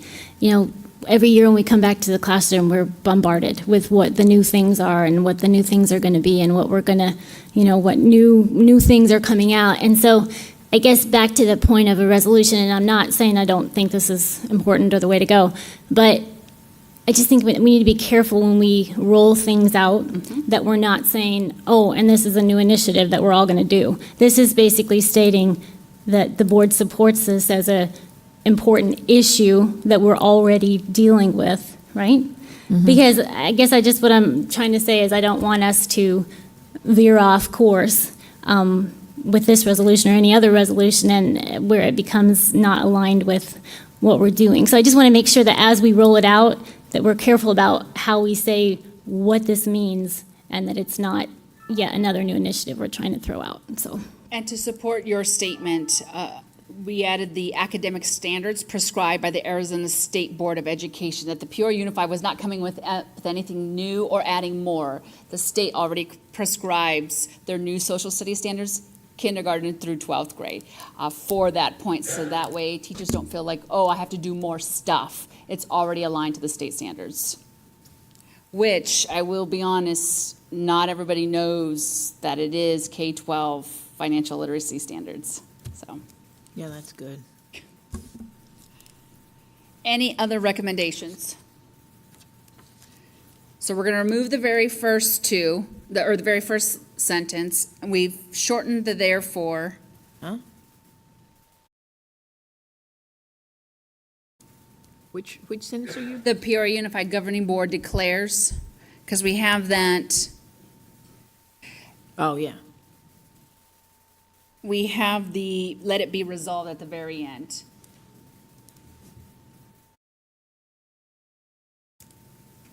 I think we could just use one sentence there. If we take out the word comprehensive and put a period after, district strategic plan, I think we have a good thing there, because our strategic plan is everywhere. Everybody can find that. Excellent. So that's in the very last one, correct? Yeah. So, Ms. Abushan, did you get that therefore on the last sentence?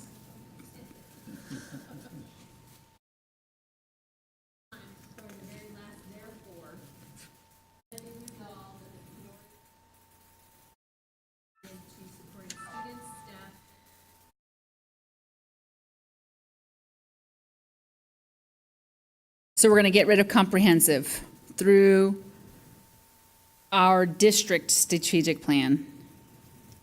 And that will simplify it. And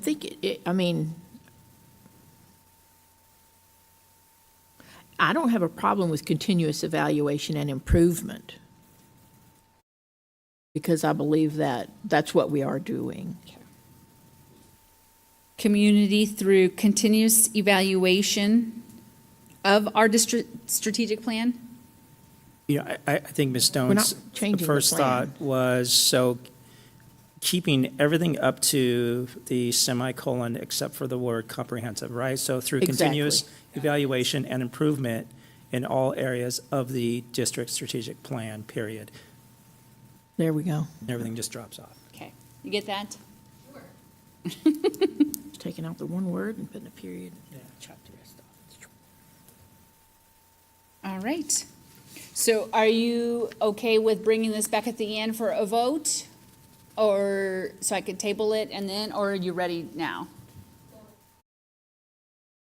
Yes. Yes. Perfect. That works.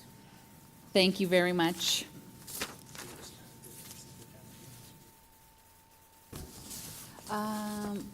No, it's going to be at the very end of this board meeting, correct? No. Perfect. April 11th, first week of, yes, perfect. Okay, thank you very much, board, for your input, and everybody else who's been part of this conversation. Moving on to 10.2, discussion and consideration of retention stipend of certified and classified staff members. All right, good evening, President Seha Carter Martinez, Davidson, yes. members of the board, and Mr. Steve Savoy. Tonight, on behalf of our strategic plan, certainly with the stewardship of community resources as well as our budget team, Ms. Myers and I have certainly an opportunity to present to you some information, but also a request. Administration at this time does recommend that our governing board approve a retention stipend similar to the past few years. However, the $400 would remain for our certified staff and our classified staff would see an increase to $200. So that is certainly what we'd like to recommend to the board tonight.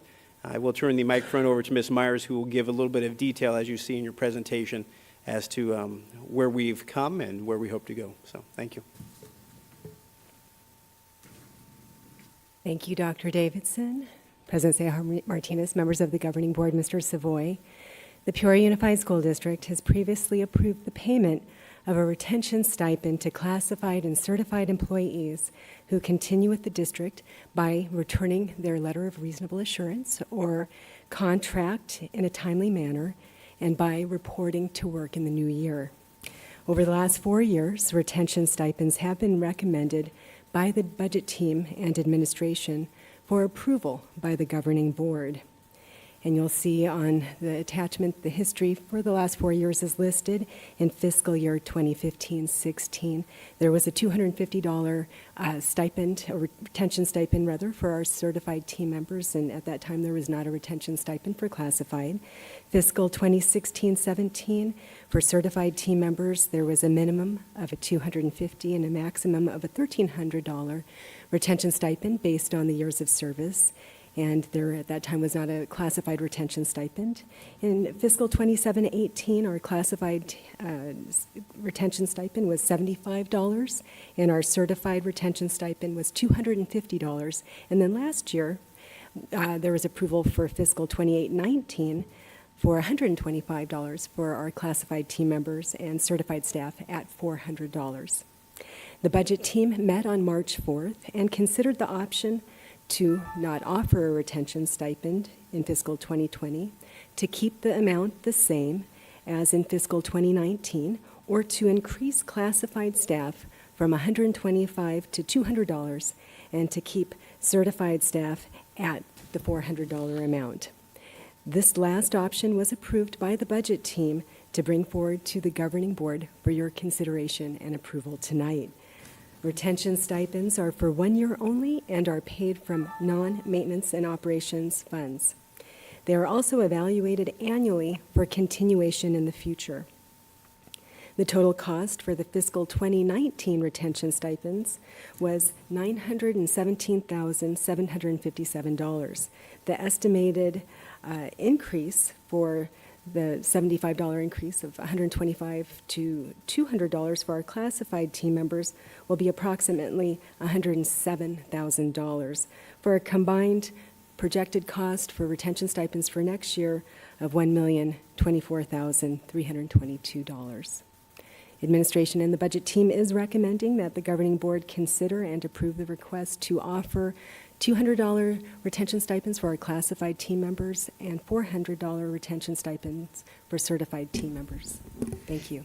Ms. Myers, just a correction, is it 200 or 125? It was 125. 200, This year 125. it's being increased to 200. Thank you. Thank you. Pardon if I misspoke. No, you did right. I was reading and...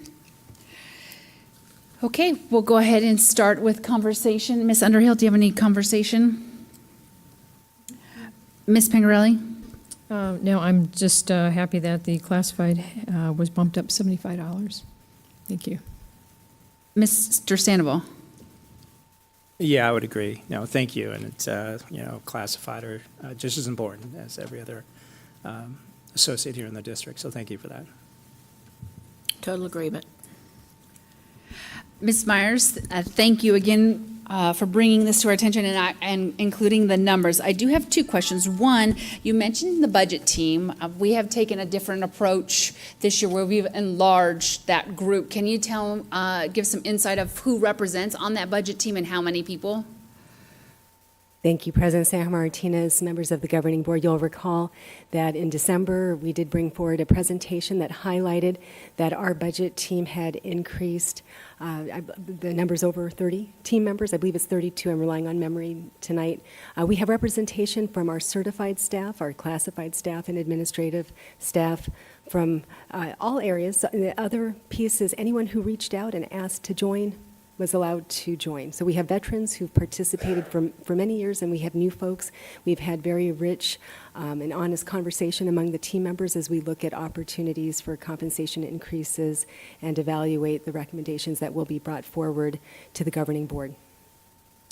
Thank you for that. And the reason why I bring that up is because we do get emails about the responsibility does lie on the governing board to have the final approval on where we spend our dollars. But I want to highlight that the governing board and our administration have taken an active role in getting as many voices as possible, including in that recommendation. So the recommendation that you're bringing forward is as a result of long conversations on what that team of 32 that represents our full district. Is that correct? That is correct. This recommendation is a result of our budget team. The recommendations from the budget team do come forward in conjunction with administration. You'll recall over the last few years, we've had the practice to bring forward a recommendation in late April. We're on track to do that again this year. And we do consider our governing board priorities as well as administration's priorities as we discuss options and we look at pro forma budgets and compensation increases with our budget team. Thank you. And the only ask looking forward is that we're not complacent just because we did it last year, we should do it this year. So next year, $1 million roughly is a lot of money. I would challenge the committee to consider, is this the best use of our $1 million for our staff? We heard from 2 employees today of some concerns. Always taking a look, is an early contract signing fee the best use and the best story that we're telling our staff that we value them? So just going forward, thank you. Thank you very much. So at this point, I do need a motion.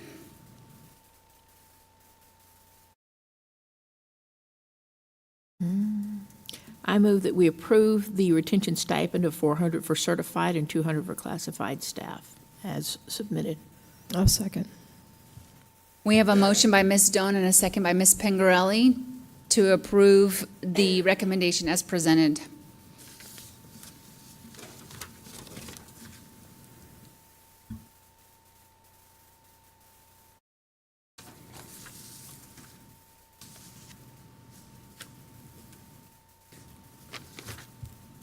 Motion passes 5-0. Thank you very much.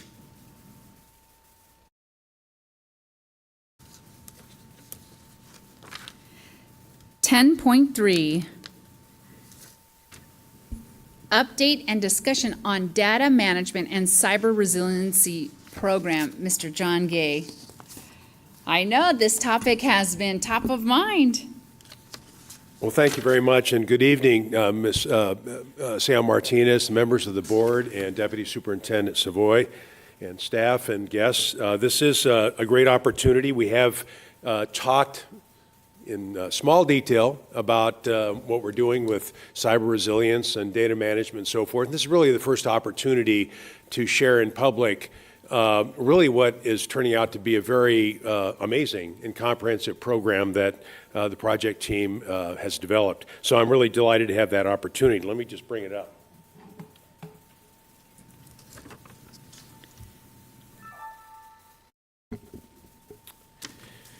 So as you know, late last spring we embarked on this project, and we referred to it at the time as the Cybersecurity Program. And hardly a day goes by, I think we all know this, and we don't hear some horror story someplace about whether it's a commercial entity or a school district that gets hacked or has some serious data breach. I was just going to share this with you very, very quickly. I find this kind of interesting. This is just a public website that's going to come up. Watch the number changing. 433 data breach incidents in K-12 districts since January of 2016. When we started this project less than a year ago, it was a little over 300. And so this is happening on a continuing basis. If I scroll down a little bit, there's a very visual picture of all the school districts in this country that have had a data breach. It's a serious, serious problem.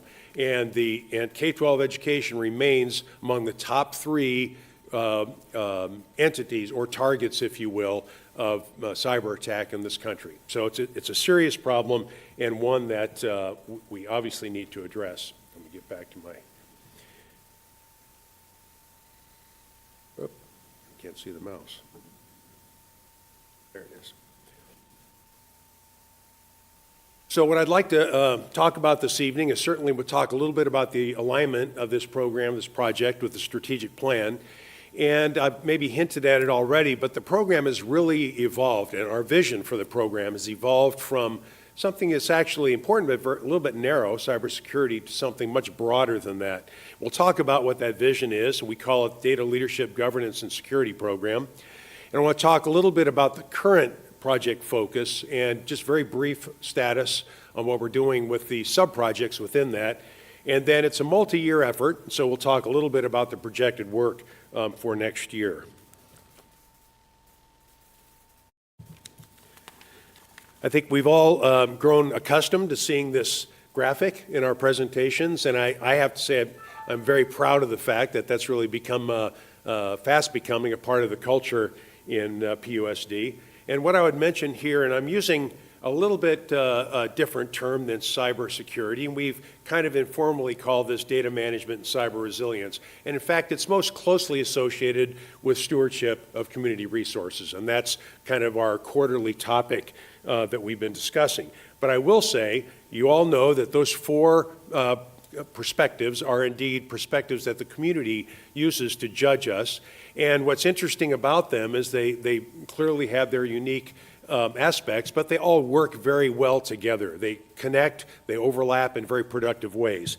And it turns out that data management and cyber resilience really supports directly all four of the strategic perspectives. And so for that reason and many others, it's of enormous importance to us.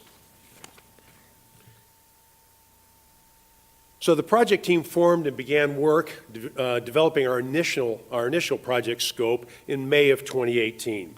What we did initially is we focused a lot on the cybersecurity landscape, the articulation of the landscape, doing a lot of research, communicating with other districts, other businesses, a lot of webinars mentioned earlier, and other activities. And so we were looking at current and evolving threats and what are the best practices. Our program and project scope exploration and the initial definition really focused on what problems are we trying to address. I've always said, before you do something, know what problem you're trying to solve and what opportunities we're trying to address. And so that's what we did, and we were defining boundaries. What does that look like? We also took a lot of time to say, what is the operational and strategic context within which cyber resilience or cybersecurity exists? So there's contextual elements that we have to consider as we go forward. How should it align with the strategic plan? And how are all the problems and opportunities that we identify, how do they interact with district operations? We officially incorporated this project into our current strategic plan, which we know is our 18-month transition plan, and it covers really this school year, 2018-2019. We incorporated it officially in June. I wanted to mention that we have a very diverse project team with lots of backgrounds. This is our initial project team. We have people with very deep technical skills on the team, as well as procedural and management skills, and then also skills from elementary and high school teaching and administrative experience. So that team has turned out to be very, very powerful and productive. As we got further along, we really realized, for a lot of reasons, I'll discuss some of those later, that just this past January we decided to add another team. So we have actually 5 sub-projects teams working in 6 different project areas. Some of the people in the first list on your left are also in this new team, but it's a team that's, you'll see as we get through this, is focused on data management and records management and retention. I wanted to point out that some of our members are in the room tonight. I would ask them to wave or somehow acknowledge that you're here. So Valerie Nash, who never likes to be recognized, in the corner there, she runs, of course, our Education, Technology, and Training and Services Department. Mike Tregaboff, who is our Director of Network Operations. Jill Thomas, who's our Director of Information Services. Michael Vaughn, whom you know is our Internal Auditor, has been very, very helpful to us in this project. And, of course, Michelle Myers, our CFO, has been involved in our project. And then you can't see her. She's in the audiovisual room back there, so I'm sure she's waving. But Carrie Stack is also intimately involved in the work that we're doing. Can I go back to that one? Yes, ma'am. Again, always trying to be inclusive, so it's great that you have added team members. When I look at a roundtable, who's part of the project, I say to myself, who is missing from this team? And yesterday, we sat with a group of Met students who are focusing on projects dealing with cybersecurity. I would love to see their voice, a student voice, added to this conversation, especially if they're already focusing on some of those projects dealing with cybersecurity. Yes, indeed. We've actually talked recently about how do we reach out to a broader set of people. This team is doing a lot of detailed work, and then what we thought we can do that is with a stakeholder engagement sort of approach. And we've discussed a little bit about that, not in detail yet, but as we get a little further along with some of these, we intend to do exactly that. Not only students, but also teachers throughout the district. Thank you very much. So in our initial research and thinking, we looked at there's really an amazing number of different cybersecurity definitions that are out there. They all really boil down to these three things when you look at them. Measures taken, which are, as you can see, actions, policies, practices, training, equipment installed, and so forth, to protect basically our resources, our data and information assets, our privacy, our networks, our computers, our servers, et cetera, from all these bad things that nefarious people want to do to us. Unauthorized use, theft, exploitation, corruption, destruction, denial of use, et cetera. Now, when you look at all those, you notice some things pretty quickly. One is that they tend to address protection only and not response and recovery.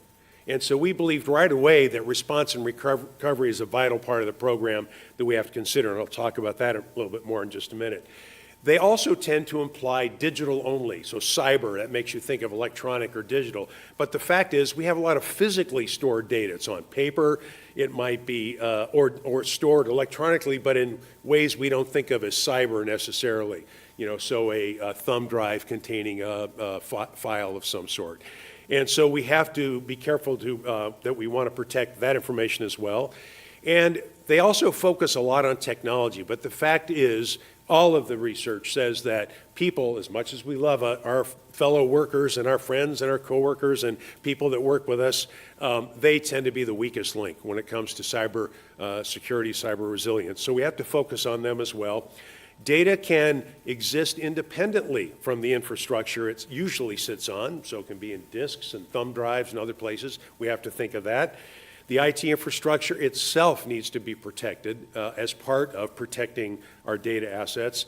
And then finally, infrastructure, and this is really an emerging trend, infrastructure protects physical entities besides data. And this is where it really gets into our safety and well-being. And it's called often the Internet of Things, but we think of items like surveillance cameras and electronic door locks and panic buttons and all these things, which are now starting to be internet-based or internet protocol-based and part of the infrastructure. So it's important that we merge our efforts with what's traditionally been a physical security effort with the world of IT infrastructure. And so graphically, you can look at what a lot of people think of as cybersecurity as kind of a narrow thing. Again, it's about protection, measures taken to protect assets from threats. But really, we started immediately to take a much broader view of this. And that's where we picked up the term cyber resilience. And it's actually in common use throughout the industry. But it focuses on three things: readiness against threats, response to threats when they occur, and then when some of those threats turn into successful attacks, our recovery. So back in readiness, we're planning, preparing, monitoring, and testing. When we have some sort of a threat or an attack, we detect, we contain, we eradicate. And then if it's a full-scale successful attack of some kind, such as a data breach, there's notifications, restoration, and even settlements and litigation sometimes it has to take place. So that's a much broader view than simply cybersecurity. So then we looked at the context, like I mentioned earlier. So again, often programs don't talk about privacy protection, and really any data management and security program has to address privacy protection, especially, not only, but especially of personally identifiable information. Records and retention management, that's one of those really those topics that nobody likes to spend a lot of time talking on. It's very tedious in some ways, but critically important. And so we have to make sure that we're not only just managing the safety of our information, but also that we're complying and adhering with all the relevant statutes and laws and so forth around retention periods, destruction processes, and so forth. Sharing of data with third parties. That is something that's a way of life in school districts. And it becomes ever more so as we become more electronic and we deal with other external entities, whether they're companies or other government agencies or whatever. So that's an important context. IT infrastructure I've mentioned. Overall data management, you'll see in a minute that that's a broader context that's become very important to us. Training and awareness is huge. Mentioned that people are often the weakest link, and we need to focus on how do we train and make people aware of things that will help us protect and keep everyone safe. And then finally, and this is one that I think, I really have to say we're kind of proud of this, it's a bit of a departure from some of the standard literature you read. Most of that literature is very compliance-oriented. Like, here's all the things you should do to stay out of trouble. And that's important, obviously.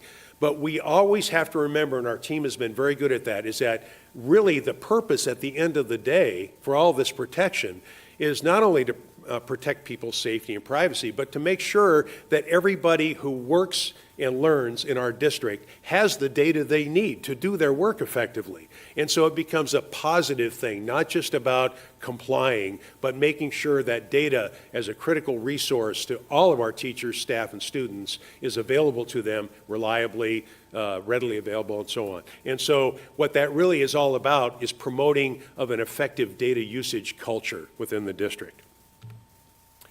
So out of all that thinking and collaborating and contemplating, we've developed a vision that we call Data Leadership, Governance, and Security, or the program by that name.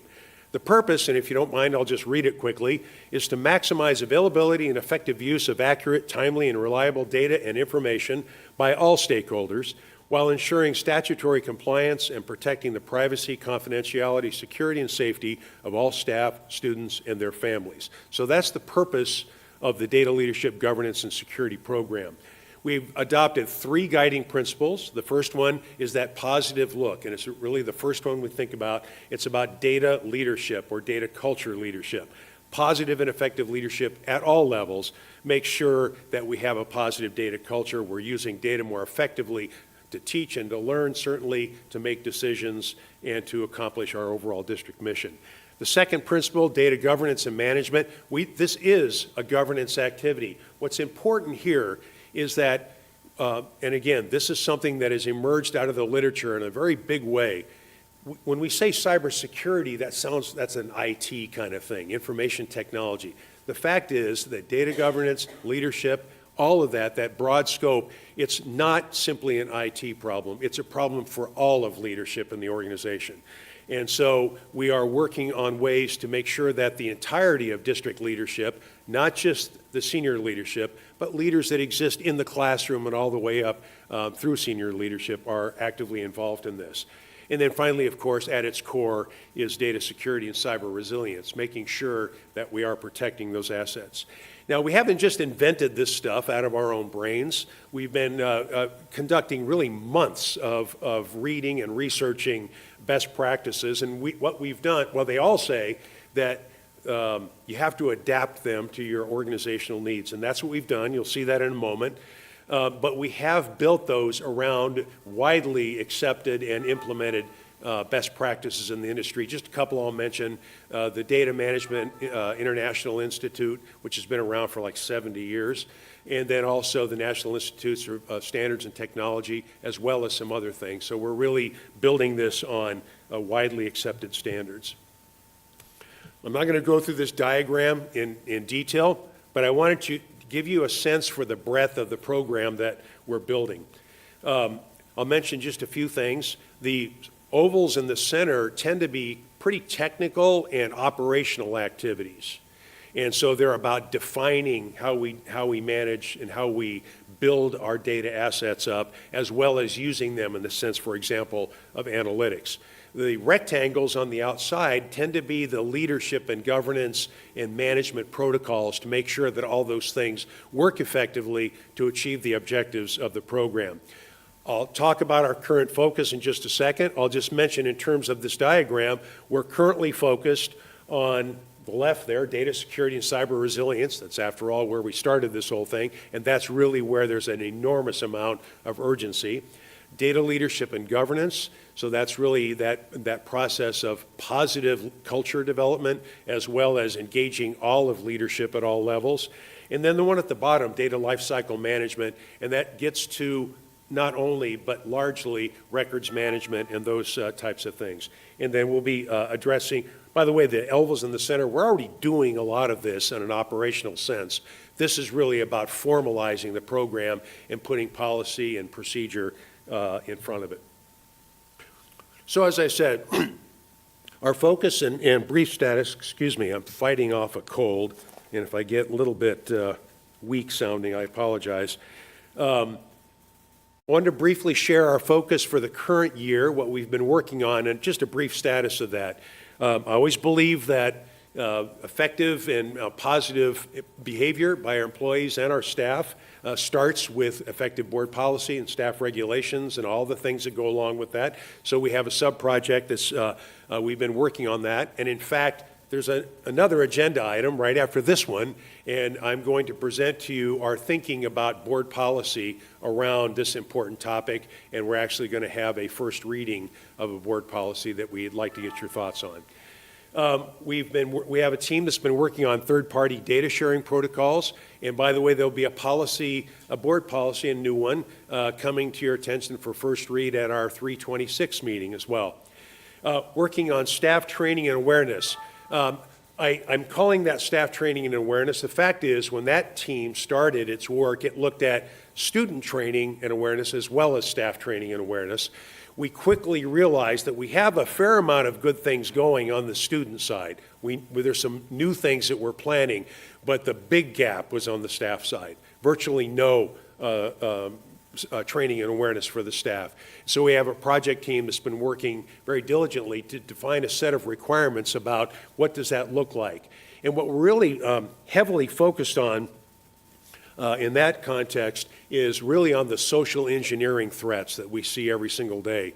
And what we're focused on there is acquiring and implementing training and awareness programs that help our staff understand the threat from social engineering, and also be able to access that not just in the workplace but at home. So that helps them not only with their professional life but also with their personal life. And so we're focused heavily on that. Another one is cyber incident response planning. This is enormous. We started when we attended a conference, actually almost exactly a year ago. We struck up a relationship with people from the trust, and that's kind of a analog or another version of Valley Schools Insurance Trust. But we've created a very strong relationship with their CIO and with their risk manager, who, by the way, happens to be the person that was brought in to handle the Maricopa Community College data breach that happened in 2013. Extraordinarily knowledgeable people. And we've collaborated together to build a framework for cyber incident response planning. And so our team has put together a plan. It's about 90% complete, working on a few details to finish that up. And is also developing some thoughts around tabletop exercises to rehearse how we would respond to a cyber incident attack. And so that will happen, those tabletop exercises we see happening next year. The plan will be done certainly by the end of this school year and getting ready to start the next one. Cyber threat protection and attack prevention. We don't talk about our exact approaches that we use for this technical level of cyber incident cyber threat protection planning, attack prevention, because it's very sensitive. We don't want to tell everybody that might be listening how to attack us successfully. But I can tell you with absolute certainty that the team has developed over a few years really, but very focused in the last year or so, a robust, state-of-the-art, multi-level protection mechanism or infrastructure that protects us from all sorts of today's threats. I say today's threats because you know this is a rapidly evolving target. As they say, the goalposts are constantly moving. And so we're building up plans and have had discussions with Ms. Myers as part of the budget process with regard to moving forward with even some more sophisticated capabilities down the road. But that's going quite well. And then finally, and this is the new project I mentioned earlier, data lifecycle management. I call it phase 1. It's about a 7-part component of that overall framework that I showed you earlier. We're focused on 2 very important ones. One has to do with data classification, which really is how we look at all of our data and decide what's sensitive, what can be shared with anybody, what is extraordinarily sensitive and confidential, things of that nature. And we're also looking, and this is where we're spending a bulk of our efforts right now, on what is traditionally called records management, retention, and archival. And so that's making sure that we're, pardon me, that we're retaining all of our records to the amount of time that we should. Yeah, can I get a little bit of water there? Please don't get this cold. It's really nasty. Yeah, that barely comes up. Thank you. So that we're making sure that we're retaining our all of our records. A little more than that, okay, thank you. At least as long as necessary and no longer than required. And so that's an important project that we're doing. And it's a new project. We've started doing a lot of research and understanding of the landscape like we always do. But we've also started delivering on requirements for that project. Jill Thomas and her team has developed and tested actually with the Public Relations Department an application that we will be using going forward in the very near future to track all of our public records requests. So that is something we've not had in the past. It's just, kind of hard, spreadsheets and that sort of thing. This will be a much more sophisticated way that we can track those requests. So those are the things that we're focused on this year. We made a tremendous amount of progress. And I believe that as we enter the next school year, we will safely be able to say we have a cyber resilience program in place. A lot more work to do, of course. And that leads me to the next slide, which is really our projected focus for next year as we move into the next phase of our strategic plan. Our data lifecycle management team is also looking at this whole idea of leadership and governance, that top rectangle in the diagram that I showed. We are defining now what will be ultimately as we roll it out, and the rollout I expect to be next school year, early next school year, will be what we call the Data Leadership and Governance Council, which is a body of people everywhere from teachers, classified staff, up through senior leadership that will be making important recommendations and decisions about how we form and operate this data leadership, governance, and security program. That's a fundamental part. Everything you read about this topic starts with that you have to have that in place. Also, related to that is data stewardship. And that's where every school, every department, every organizational entity has someone in it who is focused on making sure, number one, that the decisions made by that council and by the board in terms of policy are implemented correctly, and also then getting feedback from those organizations about how we can improve our posture, where we have threats that perhaps we haven't identified. So that's very, very important. We will start on the other parts of that data lifecycle management next year. I call it phase 2. We are ramping up for acquisition of a significant data analytics system capability. So we're defining scope and what that would look like, requirements, and et cetera. We've been having initial discussions as part of the budget process for that. Data quality is another one. It seemed like, well, what's data quality? As long as you protect it. Well, there's a lot of things that you do about data quality to make sure that the data that people get is actually accurate and that they have the right version. There's a common term that comes up in this in these trade magazines and papers and so forth called, we want a single version of the truth. And that plagues organizations mightily when there's multiple versions of information out there. Nobody knows which one's the right one. And then this is very technical, and I won't bore you with all of it, but data definition and design is really pretty foundational to making sure that we do this correctly going forward, and there's a lot of heavy lifting associated with doing that. So that's where we are. I'd like to open it up for questions. I'm happy to stand for any questions that you might have. As I mentioned, there's another agenda item where we're going to talk a little bit about policy. Thank you very much, Mr. Gay. We'll go ahead and start with Ms. Doan. I don't have any questions right now. This looks good. I appreciate all the hard work, everybody involved. Looks like we're on track. And, yeah, thanks. Thank you. Mr. Sandoval?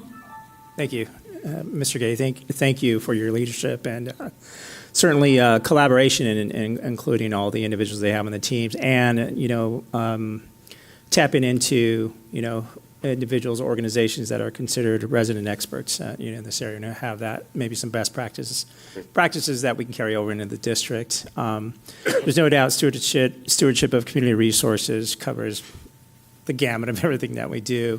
For me, when we talk about this, and it's even peppered with words like safety and safe, et cetera, I mean, this is a critical component in this digital age to ensure that we are certainly trued up. So that said, when you take a look at our current infrastructure, our foundation, and where this plan is taking us, how much of a gap do you feel that we have to reach that point? And I know it's continually adapting and moving, continuous improvement. However, how much of a gap do you see in just the fundamentals or the foundation of a system that has longevity, while adapting, to the shifting needs of this space? Oh, thank you, Mr. Sandoval. It's a great question, members of the board. I can answer that in a couple of parts. From a technical level, that protection infrastructure that I mentioned earlier, we are as good or better than just about any district I can think of anywhere. We've really done a lot of work to make that very, very effective, protecting from malware, from denial of service attacks, from all those sorts of things. And then also backing that up, and I wanted to take the opportunity to mention this, working with the budget team last year in HR, we were able to define a lead system engineer position, and we were able to hire one of our own, actually, best and brightest, highly competent engineer into that position who's focused almost, not entirely, but almost entirely on cybersecurity. So that's the first time we've had that sort of organizational focus, if you will. So from that protection perspective, I think we're doing quite well. Also, in terms of some of the operational procedures around that, so all the things around backing up and password security, making sure that we're following best practice around, password complexity and all those sorts of things. We're doing those practices, I would say, pretty well, maybe more than pretty well. Where there's a significant gap, and I'll talk about this in the next agenda item, is in the area of policy and regulation. So when we're doing things quite well, when all of us people are doing things quite well, we're doing it because we somehow know we should, as opposed to we have a very formal way of saying, here's how this needs to work. And so that is a large part of our work that we've been doing. Ms. Pingarelli? Well, I just want to thank you very much for all the work that you and your team have been doing. This is something that I had brought up even a couple of years ago. I know we had talked about when we had about 40 different pilot programs for personalized learning. We discussed about the personal identifiable information, the PII, and I know we had discussions around that. How are we dealing with outside companies? I know we went from like 40 personalized learning pilot programs down to 3. I guess how are we dealing with when we're working with other outside companies? Well, we haven't gone down to 3. I want to clarify that. There's still quite a few of them out there, and Ms. Thomas deals with those on a daily basis. Well, a couple of things I would say. First of all, the very next agenda item is all about that topic. And so we're making some very strong statements in progress about what we're doing there. And I don't want to steal the thunder of that one. But I will also say that we're trying to, I'll just say from an architectural perspective, we're trying to manage the integrations that we have with those third-party products in sort of a holistic way rather than little ad hoc ways of, well, let's share this data with these guys, let's share this data with those guys. So we have a product that we use that helps us with almost all of those integration requirements. The name of it's not important, but it's a piece of software that sits in between the source data, which is almost always coming from the student information system, and that third-party product. And it makes sure that we have some very good visibility from a management perspective of what exactly we're sharing. And so we now have a much more refined ability to, when somebody says, oh, I'm going to use this program, I'm going to do this, well, we have a much better way of managing what exactly does that require of us in terms of sharing data, and not just in general, what grade level, from what schools, that sort of thing. So we have a more granular way of supporting it as well. I think the big achievement will be this next thing that we're going to talk to you about in just a minute, which is really about policy and legal agreement. And so I'm looking forward to sharing that with you. I jumped ahead, sorry. Oh, no, that's a great question. Thank you. Ms. Underhill. I just want to say, yeah, thank you so much. You can tell that this team has been very, very thoughtful about all aspects of it, and I just appreciate that, because you could start going down one direction and then, get very convoluted, I think. So I appreciate all the thought that y'all put into this, and I'm very excited that you are focusing on, positive use of data, because I know just from the teaching standpoint, to be able to access that data and, with some regular parameters, and that would be huge. So much appreciated. Thank you. Thank you. Mr. Gay, thank you very much. I'm always thinking, how can we be risk adverse to prevent a lot of those pitfalls? And I took the time and I pulled up the website, Javelin Strategy and Research 2018. I'm always thinking numbers. Fraud against children totaled $2.6 billion in 2017. And then just looking at child ID theft risks, thieves are more likely to capitalize on kids' data. Among notified breaches victims last year, 39% of minors became victims of fraud. We serve children, and the fact that you are steadfast and forward-thinking about how can we protect our most valuable resources as our children, I appreciate the conversation, and please continue to bring these topics to the forefront. Thank you. Ms. Sam Martinez. Any other additional comments by the board? Okay. Thank you. Moving on. All right. 10.4, first reading and discussion pertaining to proposed governing board policy, data management, and security goals and objectives. Mr. Gay. Well, good evening once again, Madam President, members of the board, and Mr. Savoy, staff and guests. I appreciate this opportunity as well. Now, obviously you've had many, many, many first readings of policies, and second readings, of course, of policies. This is going to be a little different, and you'll see why in just a minute. The purpose of this particular agenda item tonight is to tell you what we've been thinking about in terms of policy and how we should go forward, and there's lots of different ways to do that. And what you'll see as I go through this, and this will be pretty brief, that we have settled on the idea of creating an entirely new section of the policy manual to deal specifically with data management and cyber resilience sorts of policy. Also, and there will be a first reading, there's a new board policy that we want to present, policy MA, I'll tell you why it's in quotes in a second, called Data Management and Security Goals and Objectives. Now, it's in quotes because we have been working with the folks at ASBA. I can never think of his name. David, Steve, you know what I'm talking about. DeCabuter, that's his name. Yes, thank you. Been working with David about this idea, and they are willing to talk to us about it. And what he said was, well, get your board to provide some direction and maybe even some at least almost approval, if not approval, of a policy or two within this new section. And then we'll talk about how we may want to make that a permanent part of the ASBA's policy manual. And I'm sure you know this, they coordinate with the NSBA to make sure that our policy manual is basically consistent with the national standards for policy. And so I think we can anticipate that this might end up being part of the National School Board Association Model Policy Manual. And so we're pretty excited about that. Well, Mr. Gay, just that alone, Mr. Sandoval and the rest of the board always talked about being innovative, and that is a testament that we are the trendsetters and the guide for the state of Arizona, if not other school districts within the nation. So kudos to you and your team for doing that. Well, thank you very much, Madam President. I will point out, the team has been amazing in terms of sticking with this. This can be a tedious topic at times, as you can imagine, particularly when you're talking about policy and regulation and records management and all those things. The team has been amazing. I can tell you from some recent experiences outside the district that in terms of this kind of thinking, I think you can be satisfied that we are leading the charge in terms of how to do this. So I'll just make this sort of editorial comment.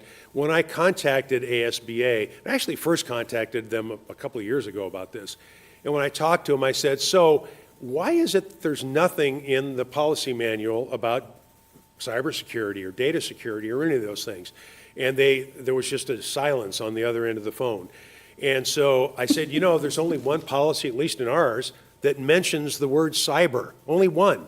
And it has to do with cyberbullying, not even cybersecurity. And so I guess they're sort of related.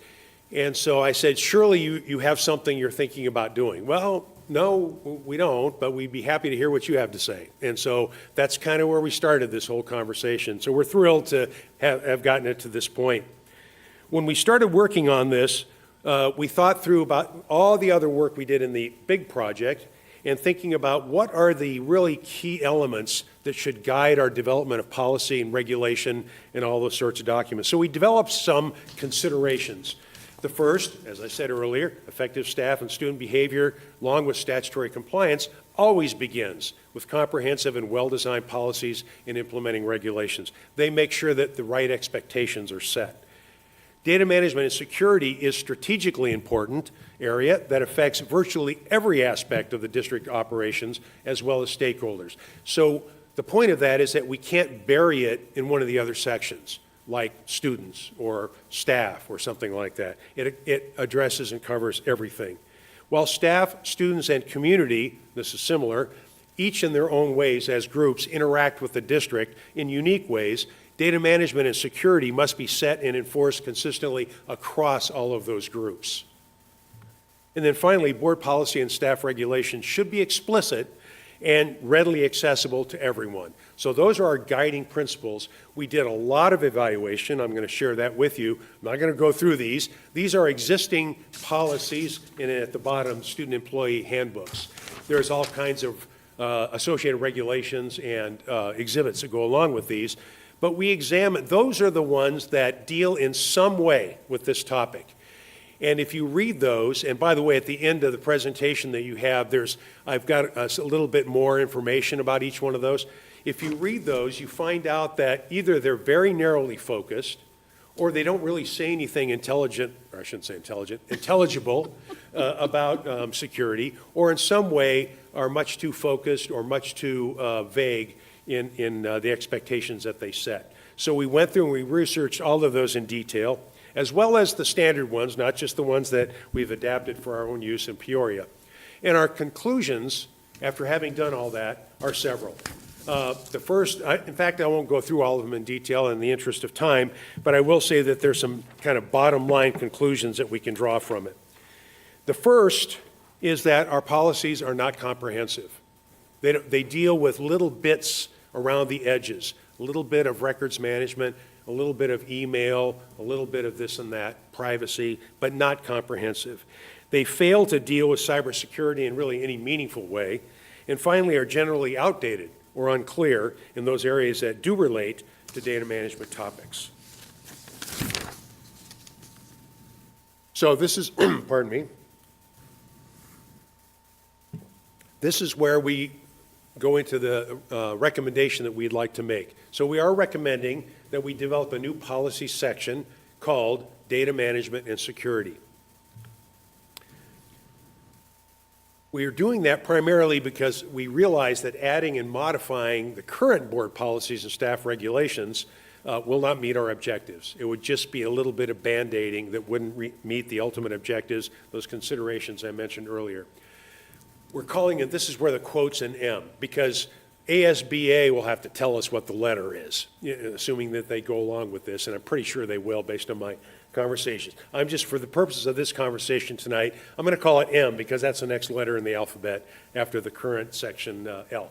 And so section M, data management and security, we're recommending that it be added to the policy manual, and that specifically all policies and regulations directly pertaining to data management and security will be located in that new section.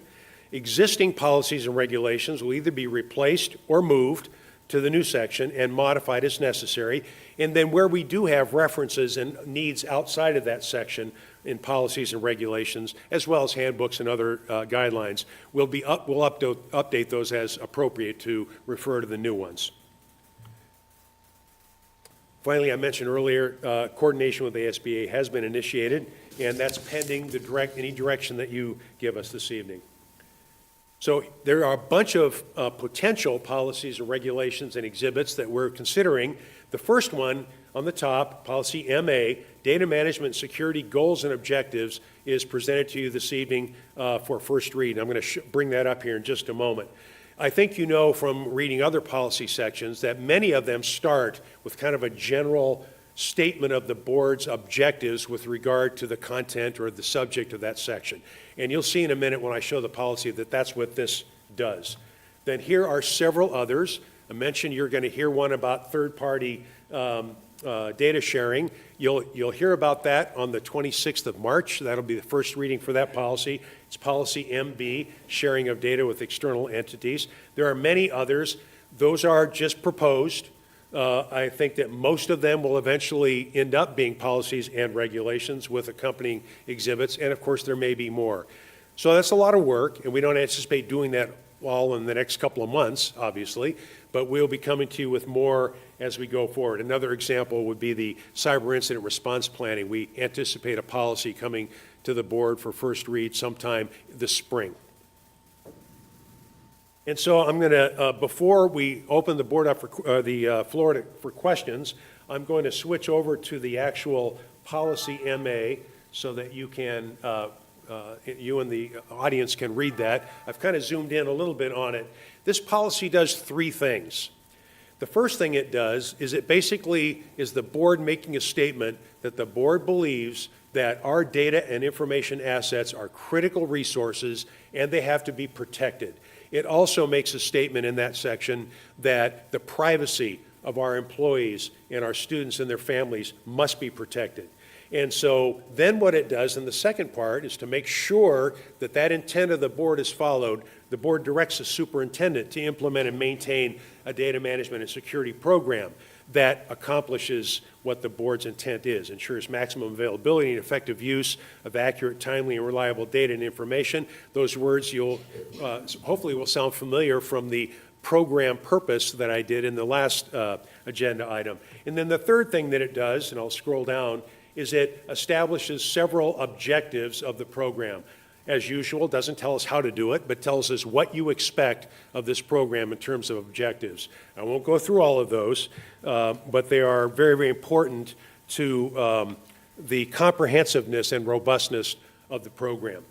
So at that, what I will do is I don't need to go back to a slide saying, are there questions? So I'll leave this on the screen now and open it up for questions, whether you would like to ask about the concept of the new policy section, any questions around that, or specifically about this policy and your initial reactions to it. Thank you very much, Mr. Gay. Ms. Underhill, I'll start with you.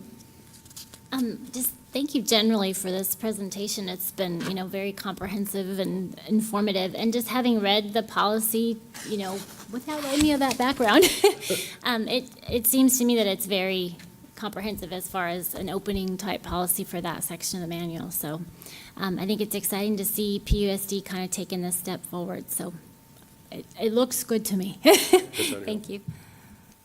Ms. Pingarelli? No, I think it's great having the new section, and I don't have any problems with the first policy. Thank you. Mr. Sandoval? Yeah, I would agree. I mean, the three different, kind of pillars that you talked about within this draft MA data managed security goals, it seems to cover the district, right? And certainly all the individuals that we serve. So, I'll say, Mr. Gay, I mean, you're one of the most communicative and thorough presenters, without question, and I think that is evident, as we get to the end, and there's not a whole lot of Q&A, but it's definitely very comprehensive. Thank you for putting in the time. It is critical, and thank you for upholding the tradition of excellence that we are known for here in PUSD. Thank you, Ms. Sandoval. Ms. Stone. I would like to thank you for the work on this that everyone has done for you and your team. It's amazing. I guess I take cybersecurity for granted a lot of the time, and I like seeing all the different areas that are brought up here, and especially I like the resilience part a lot and the recovery, because you don't want to be caught flat-footed with that kind of thing. So that's very attractive to me, and I appreciate that a lot. And so I like this as an opening policy. Thank you, Ms. Stone. Mr. Gay, thank you again. Last year, we embarked on policies, and one of my requests was, please recommend policies that we should be discussing or that we didn't have or we should be considering. And the fact that you felt empowered to do just that, and here we are, thank you very much for taking the courage and time to bring it forward. My pleasure. The only question I have, and I think, again, my interactions as an employee, teacher, parent, are my volunteers. So I see that ensure new employee and recurring professional development addressing data management and security policy procedures. Our volunteers sign and that information. Why, or is there any thought of why their volunteer is not in this policy? Well, Ms. Sayar Martinez, I don't want to say that we gave that a lot of thought, but I would say that just in the back of my mind or our minds, I think we consider them as community. But I would be more than happy to add them. There's certainly no reason that we didn't put them in there deliberately. Okay, and then when they take the volunteer training, and they sign on the dotted line, and they've done that, I would like to see they have sensitive information as well, students' grades, and other things that maybe that be considered, that we add that to the volunteer training, or however you see fit that we address that. But volunteers do have access to all our data. Absolutely. I think it's a fantastic suggestion. We'll be happy to incorporate that. Thank you very much. Any other comments, questions about the first read? Okay, so again, just to remind the community about first reads, this will be brought back to the board on a future governing board meeting. At that time, if anybody from the community would like to review this information and also address the board, it will be more than likely at the next governing board meeting on March 26th for a second read and a vote. Congratulations, Mr. Gay. It's okay. Mic drop, water bottle drop. Congratulations, Mr. Gay.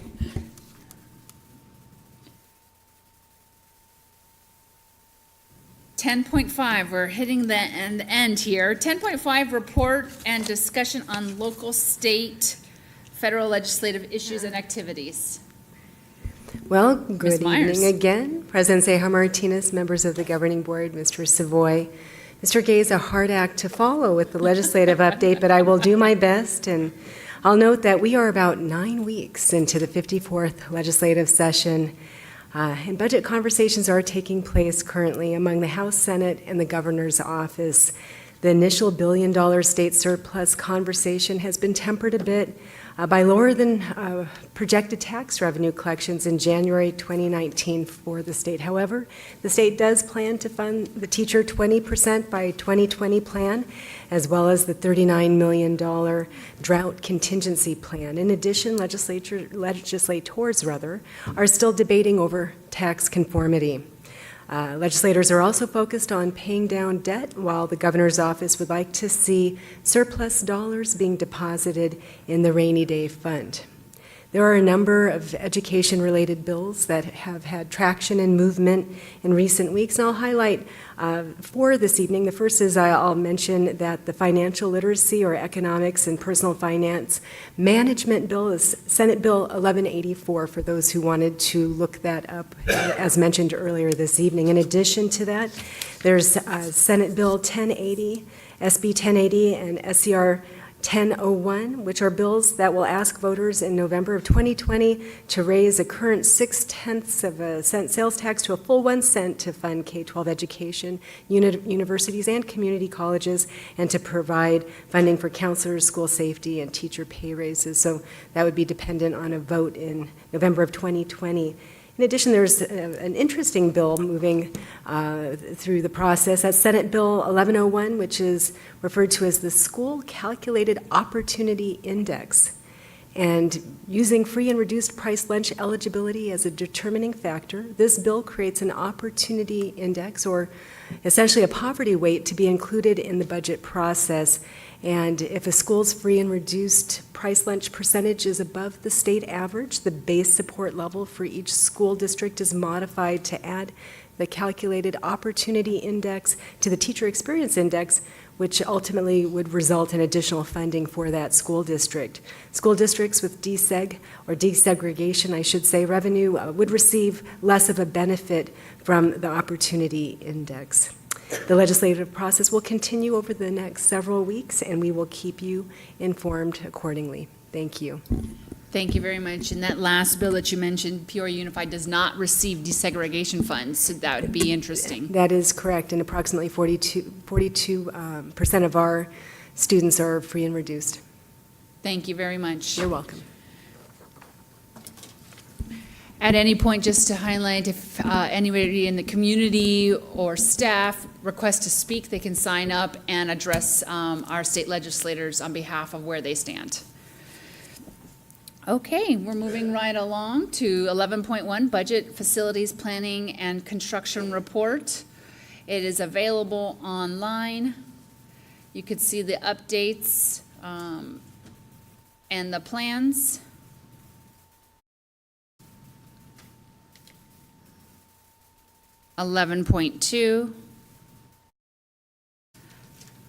Report on upcoming meetings and events.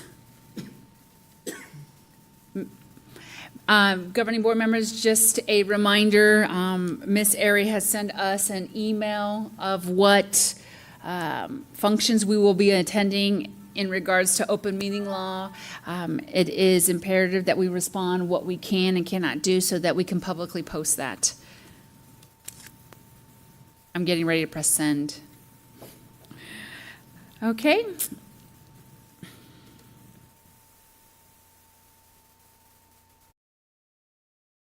Twelve 12.1, board members' opportunity to readdress agenda items. Governing board members?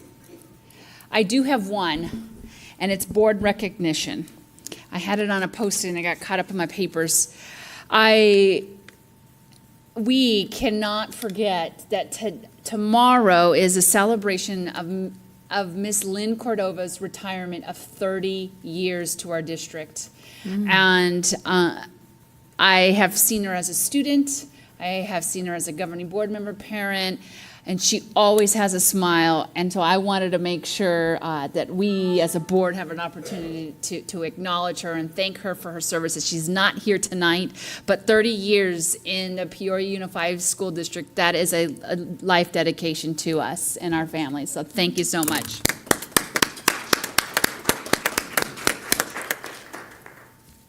Please enjoy your cake with her tomorrow. I hope that wasn't a surprise. Oh. Oh. Just about ready to hit you. She's not watching. It's 9 o'clock at night. I apologize.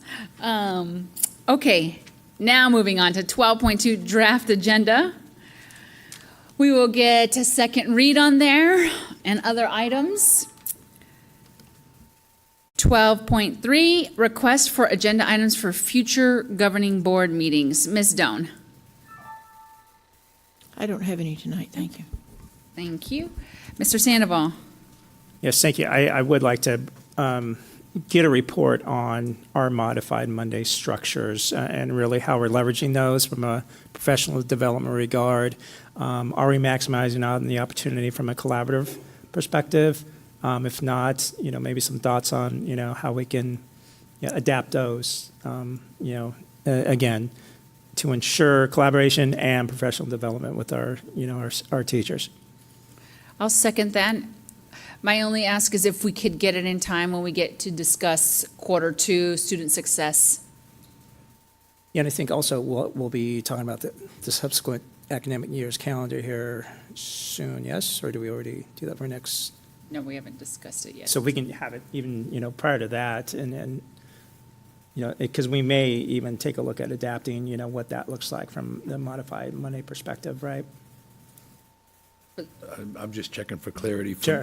For us, I'm hearing two things. One, you'd like a report, like, isn't a Friday report? Kind of an update of modified Monday structure? Yeah, I think that would be fine for now, and then if we need to get in more depth, And then we maybe can certainly do include it so. in Sure. the student success Q2 review? Okay. Mhm. Thank you. Thank you. Anything else, Mr. Sandoval? Ms. Pingarelli? Nope. Ms. Underhill? Okay, I have a couple. So going back to, I think you said it was GCBA discussion around salary differential for new teachers, and just looking at, that. I second that. Okay. I have it on my to-do list. Right. And then I have another one. It was actually related to the professional development, and just, I guess, to add to that is just what is our framework for that, and do we need to relook at that piece? And then the third one is just around just a process. What is our process for evaluating when we bring forward a resolution, kind of, and to what end? Perfect. I'll second that. I only have one. I would like a study session because I still need a full understanding on how we work through the travel requests and the buckets of money, Title II funds as it relates to professional development resources, who could go, how they can go, and the platform that we're communicating to our staff to have access as a study session. I'll second that one. Point of clarification, Madam President. Is it possible also that may also be embedded in Q2 student success as aligned to professional development? Is that a possibility? Yes, that could be. Okay. I'm thinking maybe we could embed that in that process Yes. during that time. Would that work? Perfect. Okay. Thank you for that recommendation, Mr. Savoy. And just to do a quick recap, for Q1, we've been focusing on stewardship of resources. March 26th is our last board meeting. It's going to include a wrap-up by Ms. Myers. Q2, we're going to start student success. We're going to have a ambiance of a study session. We're going to be down there because it's the very first time that Peoria Unified will be embarking in this conversation. So thank you for that. And Mr. Savoy, thank you so much for being here tonight. Is there anything, I apologize, is there anything you want to add? No, thank you, Madam President. Okay. All right, at this point, we are ready. We need an adjournment. I move that we adjourn this meeting of the governing board. I second. Second, okay. All in favor, say aye. Aye. All opposed, say nay. Motion passes 5-0. Meeting adjourned at 8:53. Thank you very much, everybody.